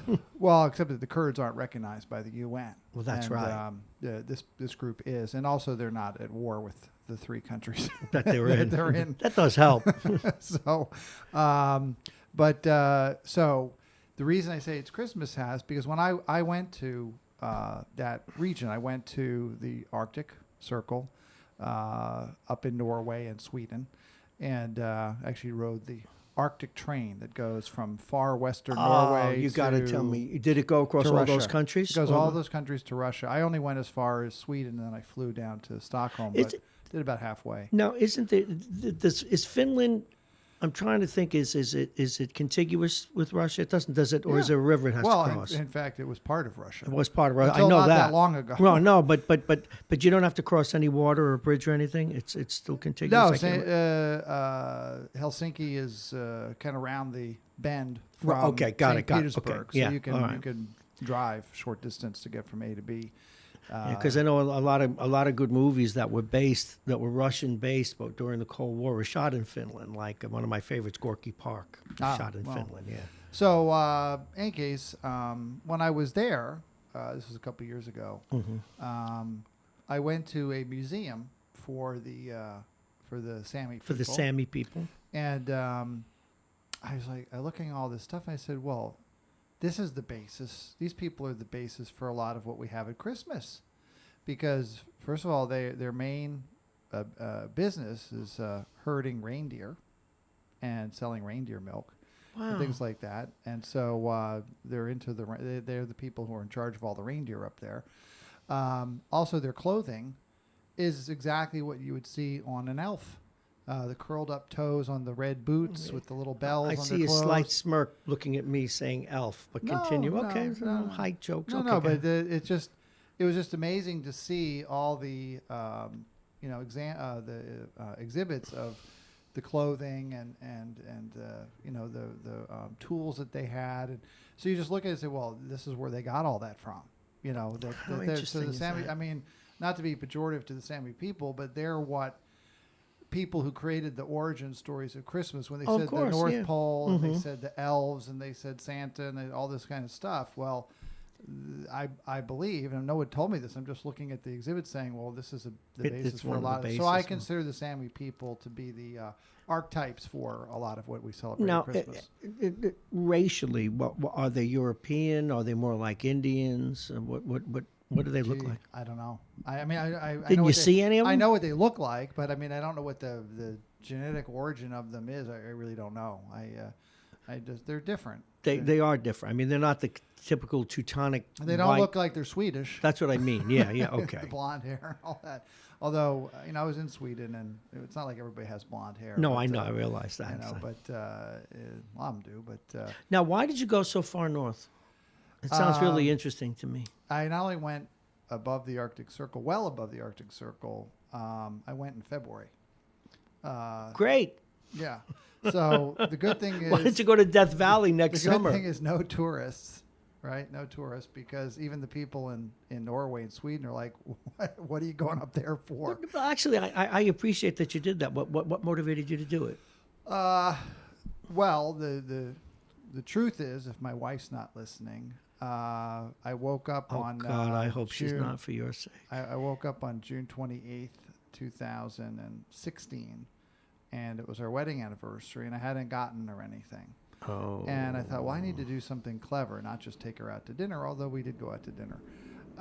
So I happened to be watching the morning news, and this guy was talking about this website that lists all the cheapest fares around the world for everything.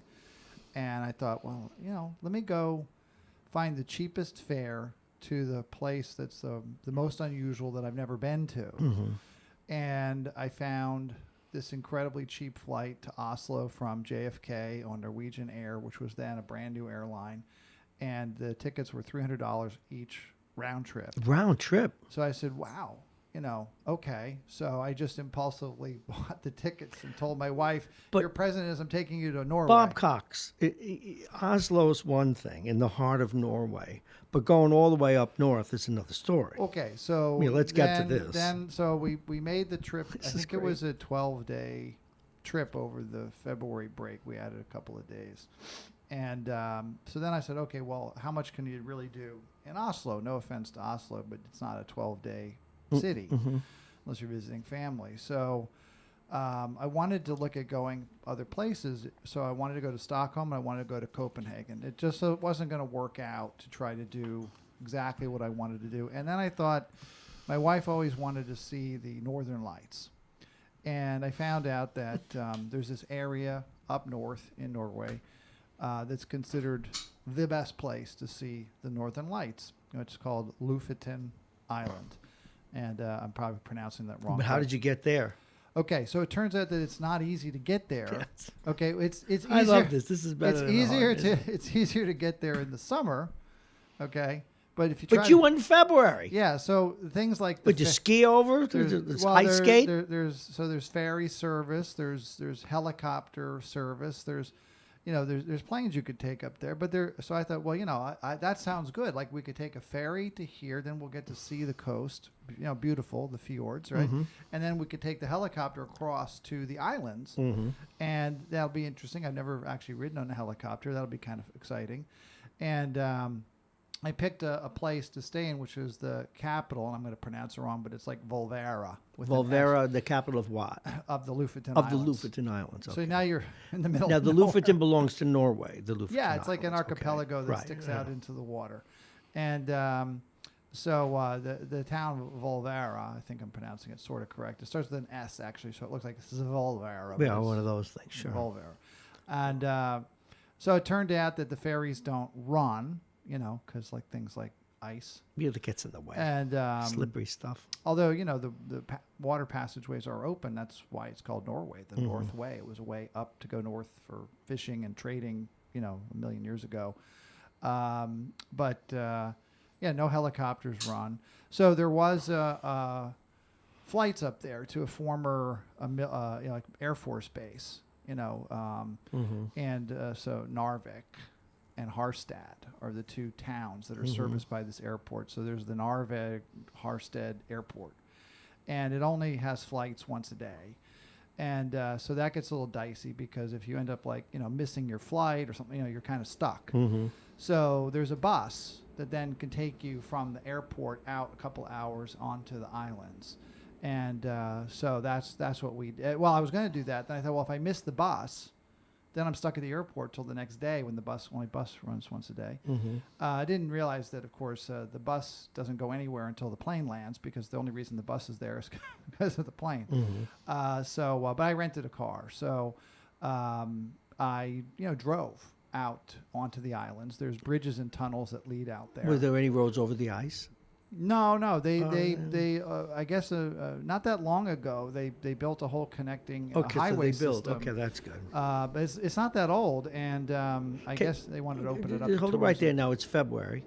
You're up in, what's the name of those islands again? Lofoten Islands. You're up in the Lofoten Islands. How cold is it? Yeah, so that's the funny thing. It's basically like New York. Okay. Because it's on the water. And so it gets this warm air that comes in. Iceland was like that too, by the way.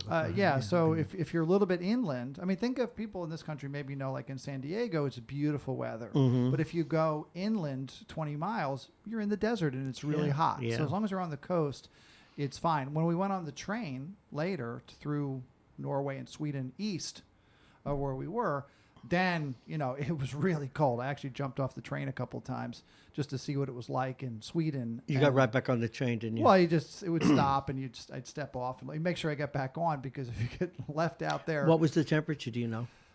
It was, close to zero. Okay. And a lot of snow. Now, how long is that east-west train ride? Oh, it goes for quite a while. The train that we took just to get to Kartuna, which is northern Sweden, I think it was maybe 6-7 hours. Oh, okay. But it goes all the way across. It wasn't like a sleeper or anything. Yeah, people. I mean, we they do. do. If you want to go from the beginning to the end, it's a long trip. I just wanted to go And then come back. Well, my idea was, how do I get from? So if I'm up there, how do I get to my next destination? I wanted to go see Stockholm. Never been there either. Never been to any of these places. And so you could fly back to Oslo, and then you could fly over to Stockholm. But I thought, wouldn't it be more interesting to take this Arctic train and then That get to would be. Kartuna and then fly south? And Kartuna is in the middle of this beautiful national park and all that kind of stuff. So in any case, that's we went up there, and then we also so again, this is like a wedding anniversary trip, right? It was Sure. actually our 30th wedding anniversary, so that's why I tried to do something a little special. And Did she enjoy it? yeah, no, she loved it, and the highlight was really going up north. Well, that's what I want to get to. Yeah. So what I did was in Norway, they have these little cabins. The Ruhr, and I'm going to forget the name, but I know it, but I can't remember. But these little cabins that are on the water, and they're fishermen caverns. And what happens is that when the fish are running, the fishermen move into these cabins, and because they're getting up and going on the boats and out into the Arctic Sea and all that. And then when the fish aren't running, they go live with their families. So a Ruhraba. And so these are cute little, always I guess painted red cabins that are built along the water. And in the town that we went to, which is the capital, right? And when I say capital, you're talking in the middle of nowhere, right? So the capital city has, I think, a few thousand, maybe 3,000, 5,000 residents. That's it. The other towns, have like 50. I mean, they're nothing, right? So I remember we were driving out there. I'm like, well, we should get lunch. So I'm looking on the Google Maps as we're driving these hours out to the island. I'm like, well, where's a Denny's? Where's a Burger? Oh, geez. There's nothing. There's nothing. I mean, the towns probably had a place that you could get a cup of coffee, I guess, but there's nothing on the way out there. And that became an issue when I came back because I got stuck in the snow. But on the way out, it was beautiful. I mean, unbelievably gorgeous. I mean, it was really one of the prettiest places I've ever seen. And I've traveled all over the place. But we went to this place, and then for our sort of the centerpiece of our wedding anniversary, we stayed in this Rorbu cabin on the water for a few nights. And it was really pretty, but what made it even nicer was, although it doesn't actually snow very much in this town, it snowed about a foot. Oh, wow. On the way in. So we drove in on a blizzard, for part of What kind the of a way. car? Did you have like an SUV or a regular passenger car? Actually, I made sure to rent a heavy BMW. Okay, good. That had, I figured, good traction and good handling. Yeah, so I didn't want to buy like a little. You don't want to be going to Tercel with a little Corolla up there. No, I didn't want a little tiny car, so I bought a heavier Makes sedan sense, yeah. car. But in any case, we had a lovely time. Okay, I'm staying waiting in for this you to go cabin. further north now. Well, it was funny because we wanted to go look at the Northern Lights. That was the real purpose of going up that far.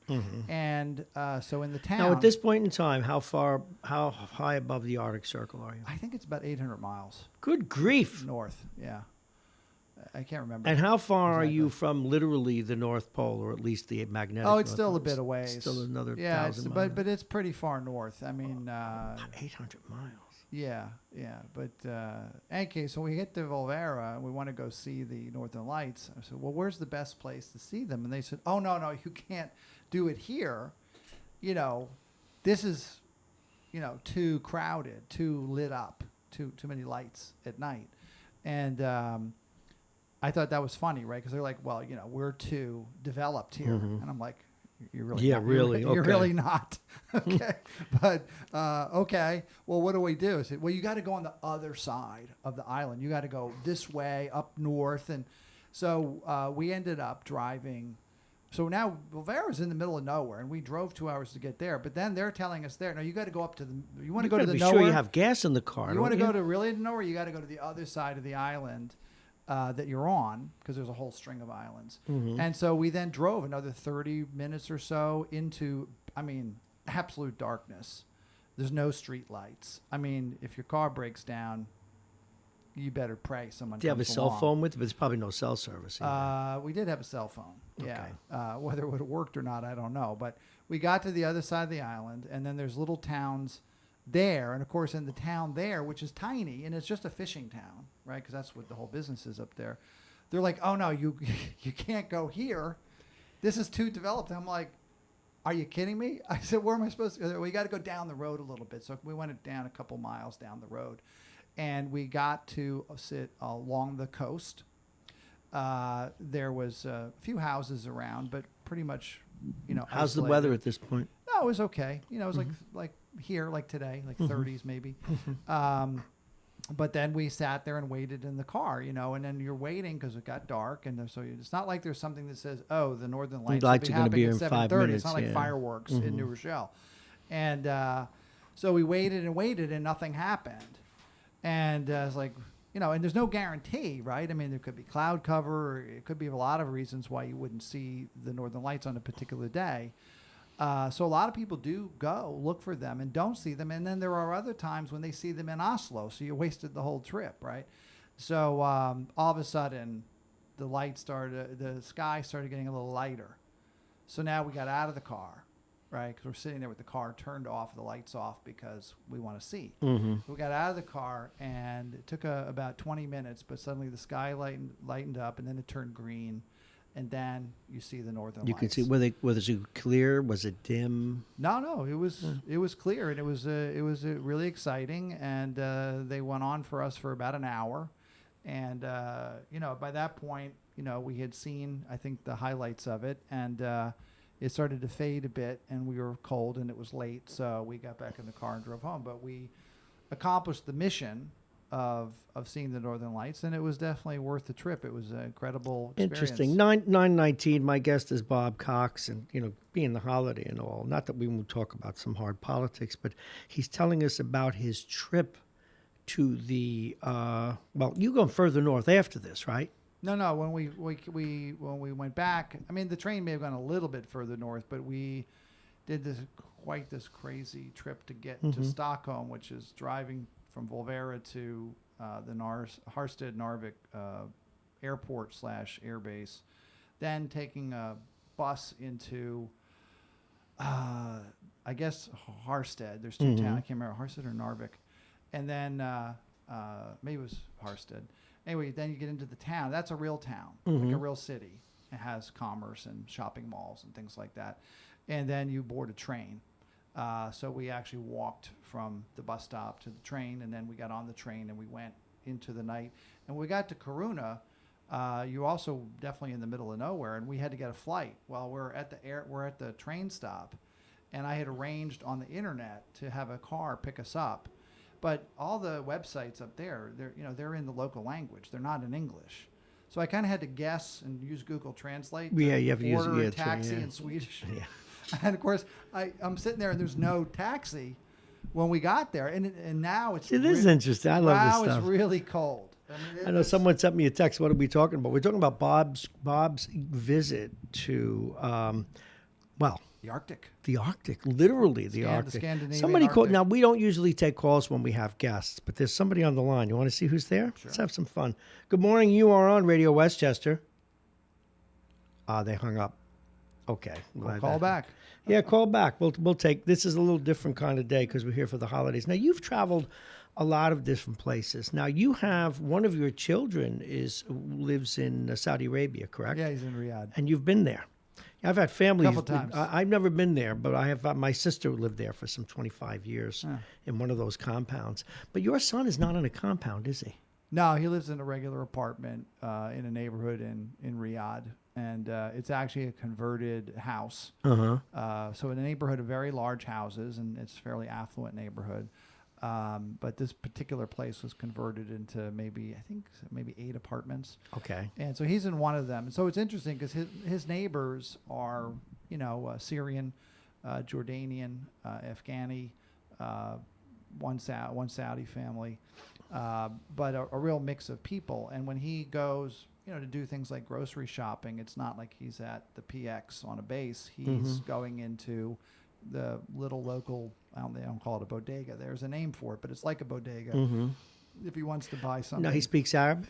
He does. He speaks Arabic. Yeah, Fluently? He studied That's Arabic terrific. in at Notre Dame, and then he went over to London to study at the University of London School of Oriental and African Studies, which is the school that was developed for the British Foreign Service, so that when their Foreign Service officers go abroad, they get language training there.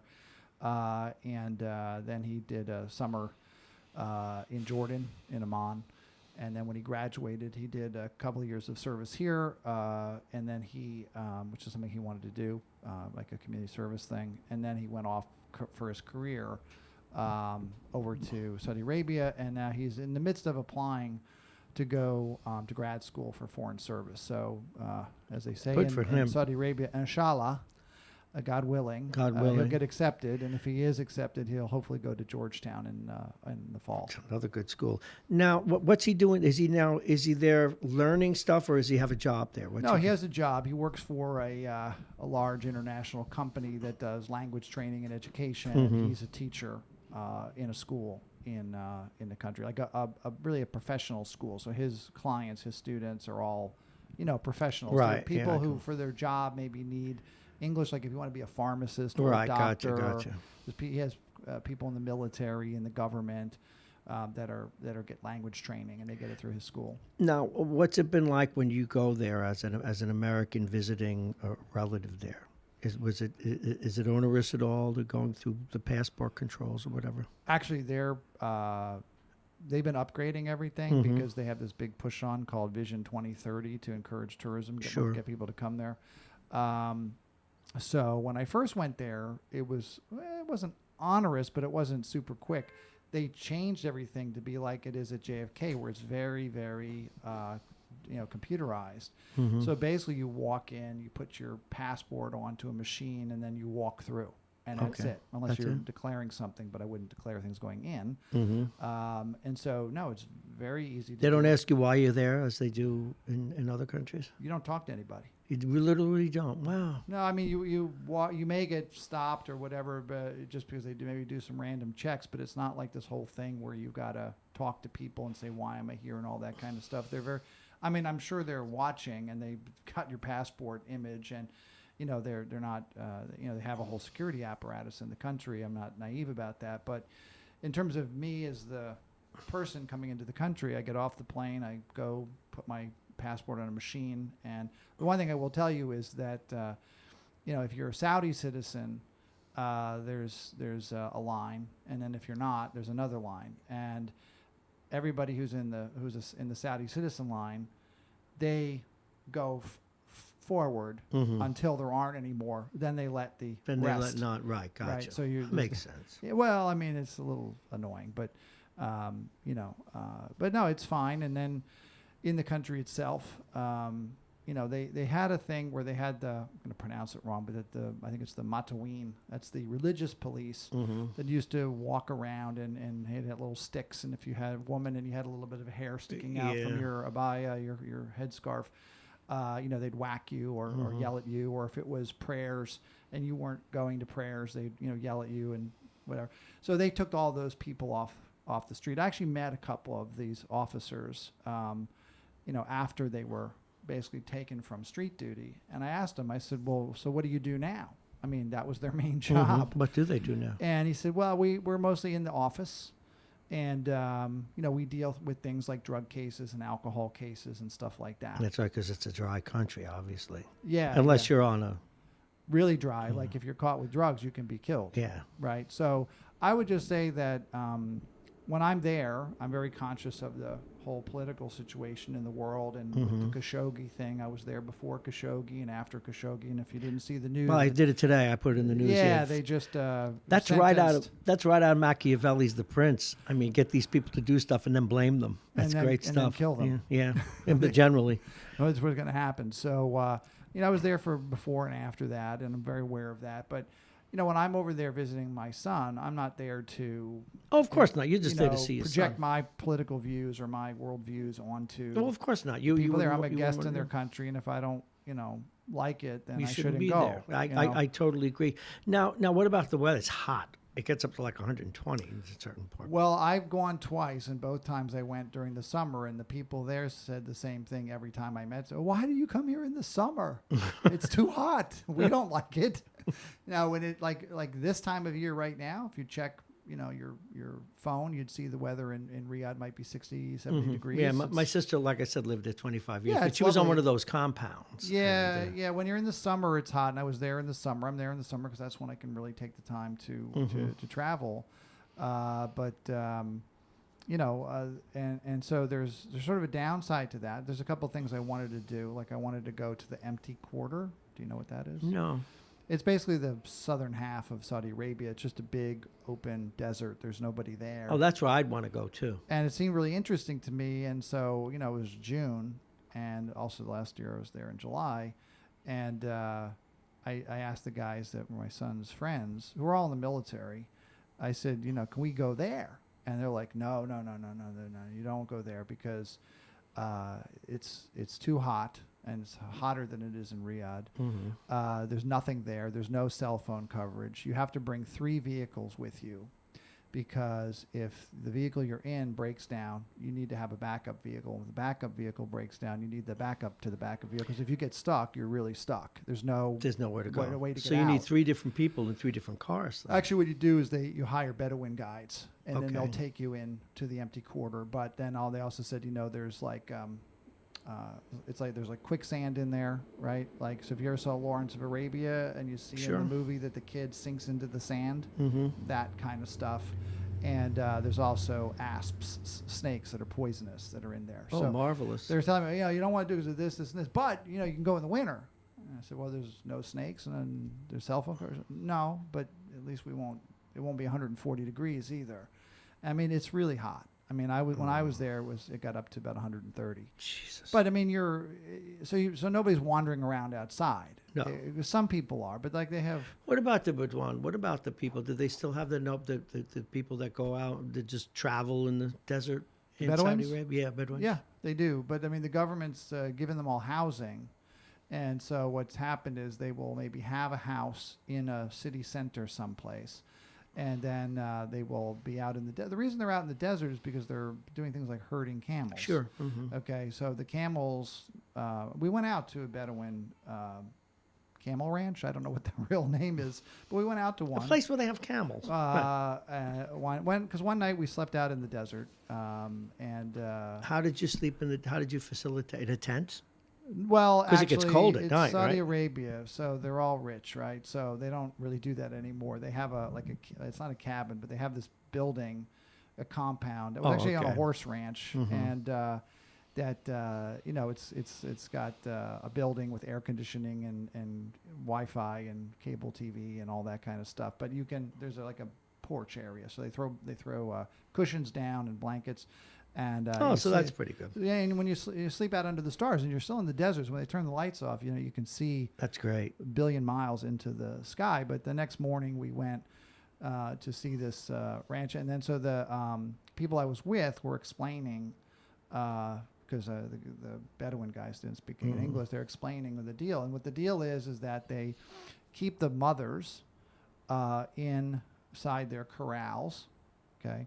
And then they let everybody else wander, and because they know that everybody else will come back for the mothers. So the mothers don't get to wander, but everybody else does. The kids and the fathers but it's a very common sight if you're driving around anywhere in Saudi Arabia that you will suddenly be, blocked by 50, 100, 200 camels. Oh my! Wandering through a road, and so like we have deer crossing signs. They have camel crossing signs. They do. Now, visibly, what is and when I say visibly, without interpretation first, women. Now, you don't see women with a man unless it's their husband. If they're the husband, are they holding hands, or is the woman walking behind them? What's the deal? Not holding hands. I didn't think so. Well, it depends. I mean, I'm the most likely place that I, as a foreigner, am going to see women at all is going to be at a mall. Now, Okay. that's fine because they have the most incredible malls in the world. They're gigantic. Everything that we would have here, everything they would have in Europe, everything they would. So if you combined everything you'd see in Tokyo, London, and New York at a mall. They have all of that. Yes. So they have all the Asian stores. They have all the European stores. And that's one of the main social things you can do is go to the mall. Now, when I was there, they had just opened up having movie theaters after 30 years. And this was in 2018. They had I went to a movie. What'd you see? I saw Sicario 2. That's the movie about the CIA, operating in the southern border in Mexico and all that stuff. But in the movie, they cut out the opening sequence. Why? Well, I didn't know why until I saw it at home. What's the opening sequence? The opening sequence is that there's Muslim terrorists who infiltrate the United States and then blow up a grocery store. I got it. So you see, Yeah, like, they're not going to be advertising. you see like that. a scene of like the desert at night, and then you see flames coming out of a grocery store and a cop talking to somebody, and then the movie started. And like, what just happened? So we missed, a bunch of stuff like that. I mean, that's not uncommon. When I was in Singapore, I went to see a long time ago. I went to see the Shawshank Redemption, and it was about 20 minutes long. They just chopped out all the prison stuff and the cursing and the anything that was against the government in any way, their policies, they just chopped out. So if you've traveled in countries like this and you try to, engage in sort of like normal social stuff like going to a movie, it's a very different experience. They didn't even have movies there. I will tell you, in Singapore, when I went to see Shawshank Redemption, because my work colleague was from Singapore, and he had told me he had seen it and it was terrible. And so I wanted to see it. I heard it was good. So I went to see it, and I'm like, well, of course you thought it was terrible. They took out half the movie. But when I went to the theater, I did this normal thing. Remember, Singapore is this place where, that kid was chewing gum and he got beaten with the stick. With the cane, yeah. Yeah, so, they're very serious about all that stuff. And so I go to the theater, and I get there early, and it was weird, right, because they made me pick a seat. Now, we do that here now, but this was 20 years ago. UK's been doing it for about 20 or 30 years. But I had Japan never too, seen that before. So, like, you got to pick your seat. I'm like, I do? I'm like, all right, so pick the seat. Then I go to the counter where they have the concession stand. I buy some popcorn, soda, and Raisinets. That's my traditional meal at a movie theater. So I buy a big thing of popcorn, and I walk to the door to go sit in my assigned seat. And the guy at the door says, you can't come in here with that. I said, well, come in here with what? He says, popcorn and soda. I said, what are you talking about? He goes, no, you can't bring that in here. I said, what's the point? Why'd you sell it to me? What am I going to do with this bucket of popcorn? And he said, well, there's tables over there. You can sit over there and eat it. And I said, well, that's Singapore for I'm going to sit at a table and eat the popcorn and soda, and then I'm going to go sit and watch the movie. I said, anyway, what are you going to do? So I put the popcorn down. I went in and I watched the movie, and I, lost out on the popcorn. In the Saudi Arabian theaters, which are beautiful. I mean, they're all state of the art and really nice. And but the one feature is that the theater will be only men or only women and children. Wow. So we went to see Sicario. It was a room full of 500 men, no women allowed in there. So they're bit by bit changing that. So they've allowing women to go to sporting events like soccer and stuff like that. It's evolving slowly over time. And so every month there's something new. So one of the things that just recently changed is there was always separate entrances to, let's say, a restaurant for men, they call it singles, and women and children. So you could go if you're part of the family to go sit with your family, but then if you weren't with your family, you had to go into the door with all the other men. And my interpretation when I first heard it was like, oh, well, my son who's living there can now go out to dinner with his girlfriend. And he said no, because now they have the one entrance, but they still have the separate dining areas. So it didn't completely change. But it's weird when you go, at the mall, for example, if you go to get a Starbucks coffee, okay, a couple of times I just stood in line, and they're like, no. They made me go 5 feet to the left or right, because I was in the girls section, not in the singles line. Oh. Right? Because it's not a girls line. It's just not singles, not single men. So if you're a man with a woman and a child, you can be in that line. But if you're just a man by yourself, you have to be in the other line. Good So that grief. took a little getting used to. All right, now a man traveling with his wife, but a Saudi man with his wife, and she's got the headscarf and everything else. How do they just walk standing next to each other? They don't hold hands? Yeah, there's no public displays of affection. If No, that's I what you're understand that, asking. but so do they they would not hold be hands? holding. No, they wouldn't be holding hands. Interesting. And also, you don't shake the hands of a woman. I would not be allowed to shake the hands of a woman, or really, I shouldn't really be speaking to a woman. If you're like in a Western office, like my dad used to that's work different, for yeah. a big law firm. We went to their office, and there's men and women. They're working together, and they're not walking. They're not all wearing abayas and. Well, my sister had to wear an abaya when she went out in public. Yeah, out in public. But yeah. what, like, if you're in a certain office, and so they're peeling that back. So now there actually is no requirement about that. Like, so for tourism purposes, if you went with your wife, she would not have to wear that. She would be asked to dress conservatively, right? So she's not going to walk around like in a mini skirt and a cutoff top. It's 9:38. We have to take a break and do a weather check, but I wanted to know what your son does. What does he do for entertainment? I realize it's a man's country, so there are things, but what does he do besides the movies, sports, whatever TV? What's TV like? When we return, it's time to take a look at the weather. You're listening to Radio Westchester Mornings with Bob Marrone. It is Christmas week. We're a little off the political beaten path and having some fun talking about Bob's travels. It is 9:38. It is 36 degrees, on its way to 51 today. It is Monday, the 23rd of December. Let's take a look at the rest of the weather. Today, again, leveling off at about 50 degrees, sunshine through high, thin clouds. Tonight, a few clouds. The temperature will be 32. The wind out of the northwest, 5 to 10 miles an hour. Tomorrow, sunny. The temperature leveling off at 43. The wind out of the northwest again, 5 to 10 miles an hour. And we go into Christmas Day. A mixture of sun and clouds. The high will be 42. The overnight low again, 32. That's not uncomfortable. We can live with that. Thursday, mostly cloudy. Again, about a high of 43, 33 at night. Friday, you get your holiday snow, Bob Cox. Mostly cloudy with a mix of rain and snow. The high will be 43. And the weather brought to you exclusively by United Hebrew of New Rochelle, voted one of America's best rehabilitation and senior care campuses. And it's right here in New Rochelle. Visit uhgc.com.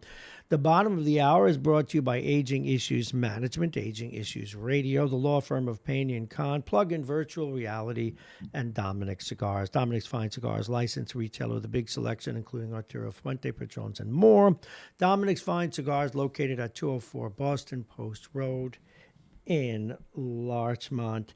And we continue with our conversation with Bob Cox. Now, we've been pretty much all over the place. We've been up above the Arctic Circle, and now we are in Saudi Arabia where his son works. Please welcome back Bob Cox. He's the managing editor and publisher of Talk of the Sound, the news outlet, considered the source here since 2008. What does your son do for fun? Well, I mean, first of all, he works a lot, so he doesn't have a tremendous amount of time off. And the schedule's a little different because they work on Sundays. And they have off on Fridays and Saturdays. Right. So their weekend is Friday, Saturday. So Thursday night is like our Friday night. So for the first year and a half he was there, he didn't really have a girlfriend. He did a little dating, but now he has a girlfriend, so they're going to go do... Is she a Saudi? No, she's Canadian. Canadian, okay, I'm Yeah, working. she's there. a nurse Okay. over there, and so they actually travel. So they've been to Dubai. They're going to Georgia. They've been to a few different places, and so they do stuff together. And then Why did they choose Georgia? Well, because we have a family friend who has in an that part of- apartment okay. in Tbilisi, and she offered free use of one of her 2 apartments, and she actually is there now, although she's got her citizenship here, but she goes back and forth, and so I think she'll be there in January, and that's when my son is going to go there. But that's my next trip that I want to take is to Georgia and that region. The home of Stalin.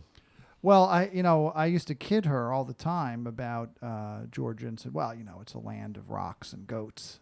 Oh, that's not And nice. she said, that's Kazakhstan. I was just going to say, that is exactly, I was going to say that's Kazakhstan. You ever place. seen where the space center is there? That's why they have their spaceships land in Kazakhstan. It's not going to hit anything. Well, I just laugh because every place has its New Jersey.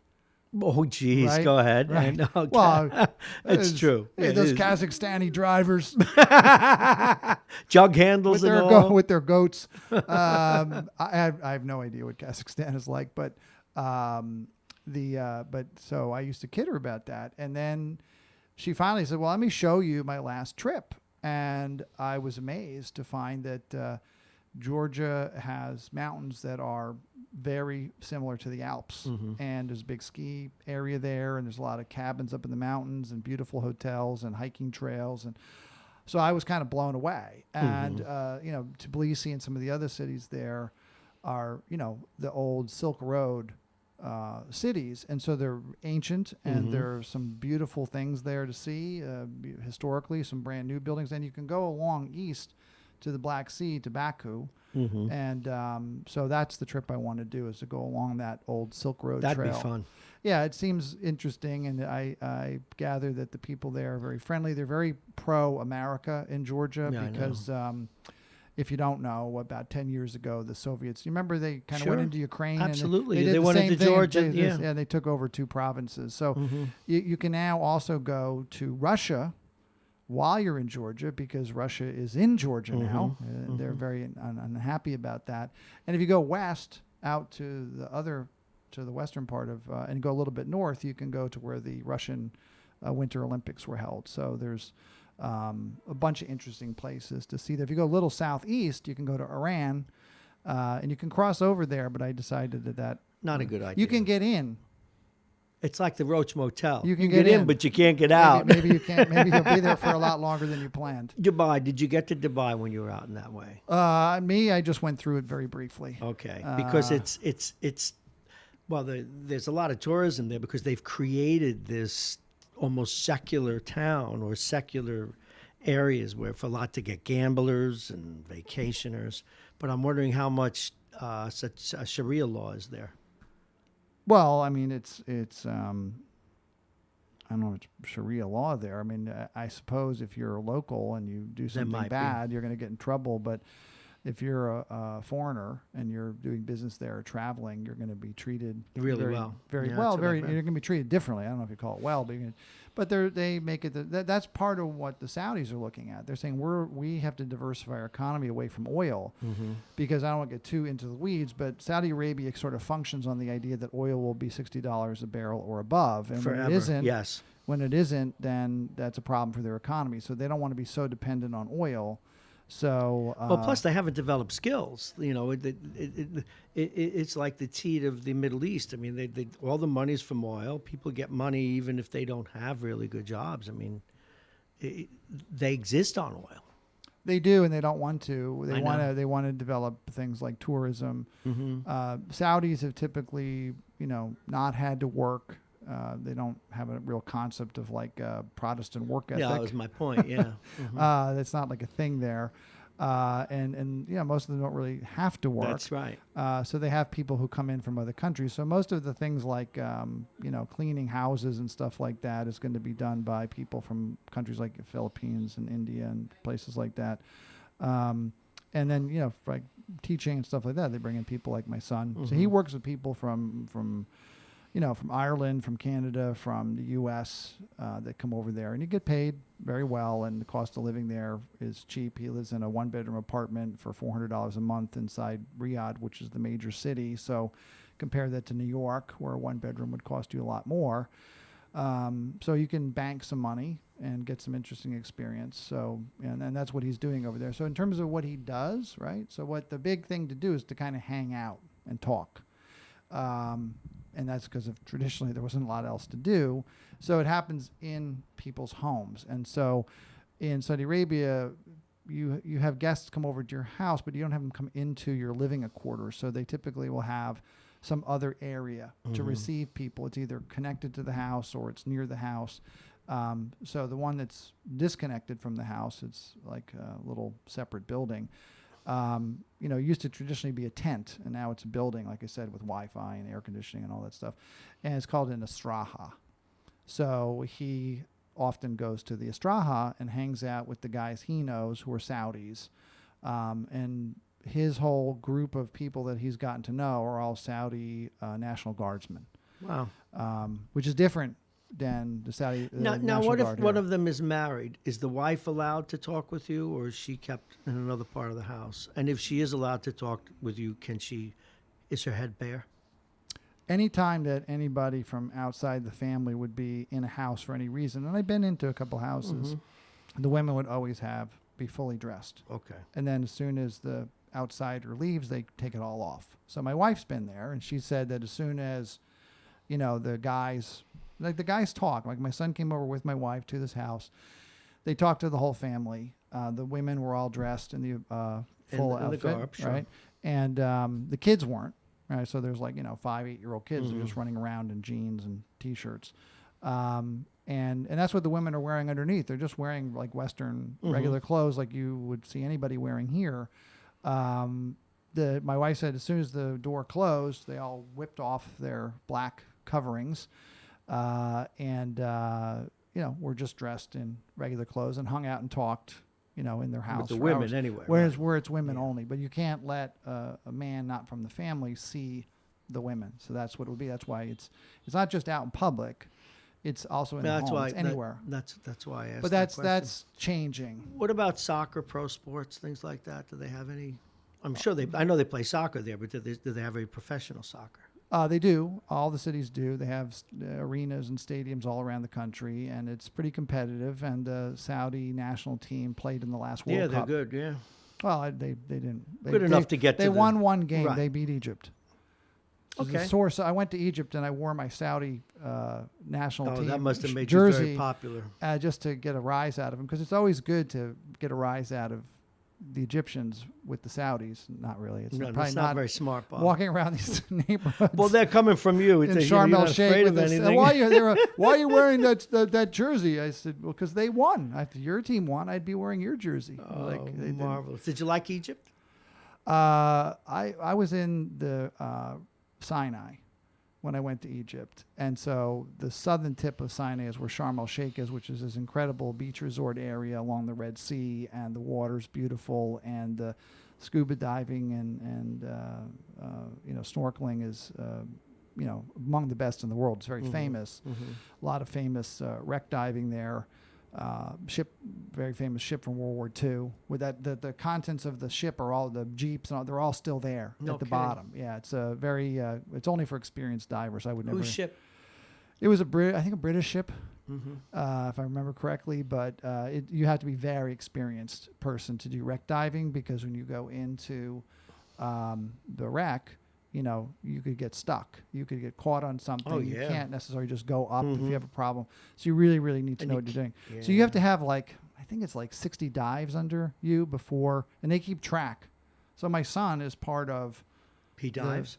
Yeah, of course, he went to Notre Dame and decided to major in Arabic, and then he went to the desert and he decided to take up scuba diving. So he's now a scuba diver. He's certified. This boy's a little mixed. He's a little mixed strange. up. A little strange. I'm going to go diving. Well, I- the reality is you can go to the west or east coast if you want and dive. The east coast, the problem is you're diving right off the shores of Iran. It's not a great place to dive No. for other for reasons. lots of reasons. But if on the west coast, you're in the Red Sea. Talk about a You're not sitting far from Sharm el Sheikh, so you can go diving off places like Jeddah. Do you dive?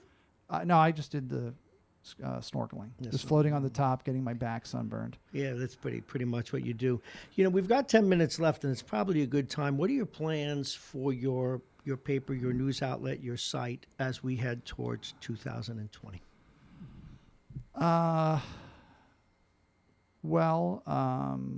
And what stories do you think are going to, the news is what it is. You never know. But what stories do you think are going to lead the way? Well, I think that what I talked about at a school board meeting in November will come to the fore, which is that there was never an investigation into what happened in January of 2018 with the student violence at the high school. And the information we did get was flatly untrue. So we need to peel back the lies and misinformation that was put out at the time, and also investigate who did what, and there has to be some accountability. And I've talked about this. There's 2 people in particular that I already know should be terminated. One's a security guard who kept opening and closing the door during a lockout, letting people in and out while the kid who did the stabbing was, off in the wind. This guard did this deliberately or dumbly? No, they're told not to, repeatedly, and did it anyway. I was standing right there. Why do you think he did it? She. Why do you think she did it? You have to ask her, idiot. I don't know. I mean, there's people, she was saying on the radio, I heard her. There's people here at the door. What should I do? Don't let them in. We're on a lockout. But they want to come in.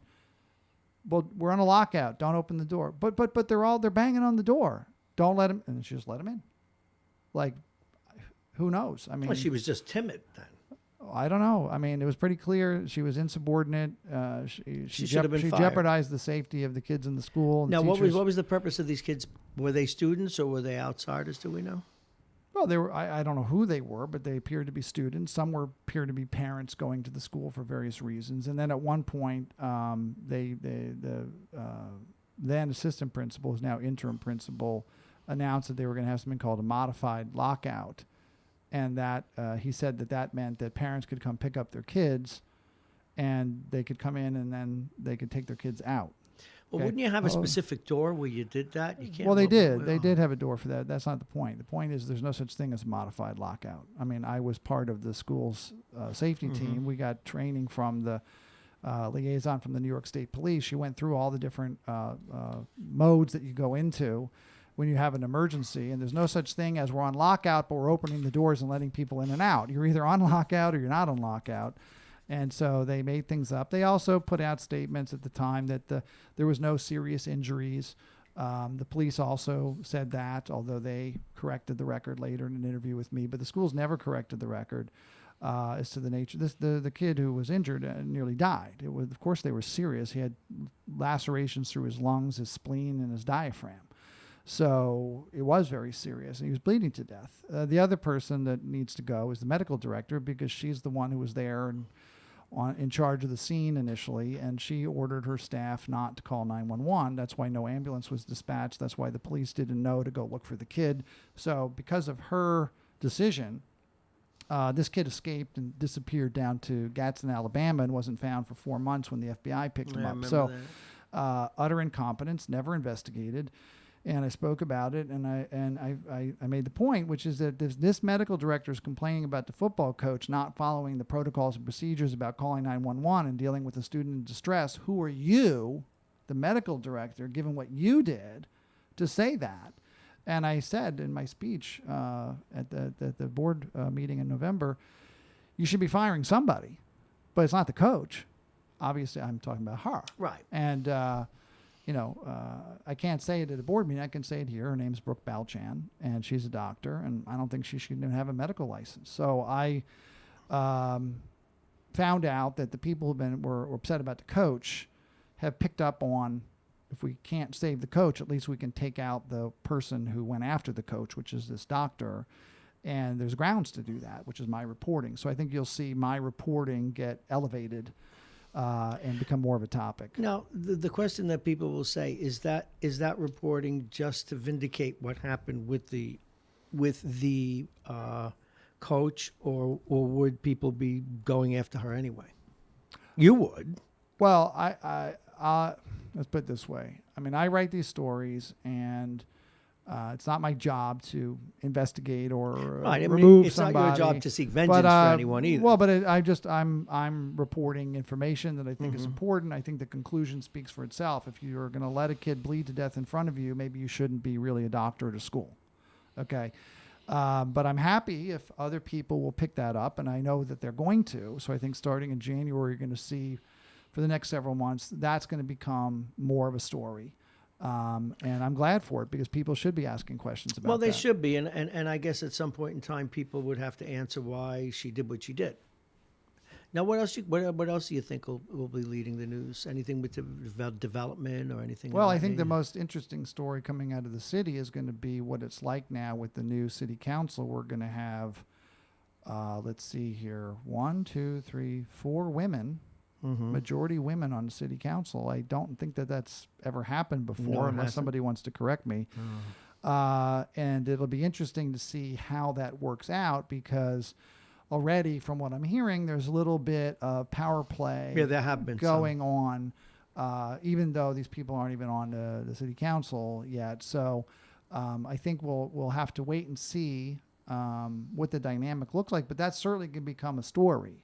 And for the mayor, although it seems like he had a victory because now he has more Democrats on the city council. But he's got some real independent. Well, he's got two people. Yeah. He's got two people that have already said that they oppose the development. Right. Right. That took the place of two people who were supporting the development, even though one of them, Lou Trangucci, was a Republican. So he picked up Democrats, but he actually lost support for development. So it'll be interesting to see how that plays out. The way it's typically played out is at some point soon, the mayor will bang heads and get people in line, and you will stop hearing a lot of the rhetoric coming out of some of these new council people. Well, then there were some people who have yet to say anything, like Ms. Kay. Right. So I guess it'll be kind of like Jared Kushner. When he finally speaks, we'll get to see what kind of voice she actually has. Does she have a high-pitched voice, a low voice? She admits to being shy, and I don't like to disparage her because I don't have anything to disparage. It's like disparaging a hologram. I don't know what she stands for. Or, I have no doubt she told you that. That is an absurd answer for somebody who's running for office. Well, yes. Okay, that's not responsive to your concern, right? That if you're shy, then you're in the wrong business. Then don't go out there and run for public. Well, I'm going to office. invite her when after she takes the oath, she'll almost she be had obliged to come on. But she had the luxury of doing that because she ran in a race that she wasn't going to lose. Yeah, she just had to put her name on the ballot. Yeah. And that's unfortunate because that's what happened with Liz Freed, right? Yeah, same thing. Yeah. And she's contributed, as far as I can see, absolutely zero. Well, what I might do is I might get them both on the air together, and then we'll have a silence hour. That would be very well. See who talk. You don't say anything and see who talks first. I'm gonna have to. I'm gonna have to carry that one. Listen, this was fun to talk about some of your travels, and plus I like when people see some of the other sides of you because you do have many. But the most important thing you do is keeping the city and the school district and this crazy county honest. And as I said, you were the first person I called when I started this thing, and it's a pleasure to have you. Thanks, and thanks for having me, and Merry Christmas. Merry Christmas to you that. and yours. Thank you. Alrighty. Bob Cox, everybody. So that pretty much slams the lid on things for today. It is, we got 60 seconds for me to thank guests and say, well, thank you, Bob Cox, A.J. Woodson, George Latimer, and a couple of others. My brain isn't even working today. Mitch called in. Thank you very much, Mitch. One more look at the weather, and then we're out of here. And the weather is brought to you exclusively by United Hebrew of New Rochelle, voted one of America's best rehabilitation and senior care campuses. And it's right here in New Rochelle. Visit uhgc.com. A lot of sunshine today. It's 30, it's 40. It's already up to 40 right now. It's going to hit 51. No clouds, just plenty of sunshine. Few clouds tonight, just a few. Temperature 32. Tomorrow, Christmas Eve, 43 degrees and comfortable, sunny all day. Christmas, a mixture of sun and clouds, a high 42. You don't have to worry about rain, though. Thursday, it'll be mostly cloudy, a high of 43. And if you wanted Christmas snow, you may get a little on Friday. Mostly cloudy with a mix of rain and snow. So that's Friday. Thank you very much for listening to Mornings with Bob Marrone. This is Radio Westchester. You can listen on Instagram, actually watching on Facebook, YouTube, Instagram, Periscope.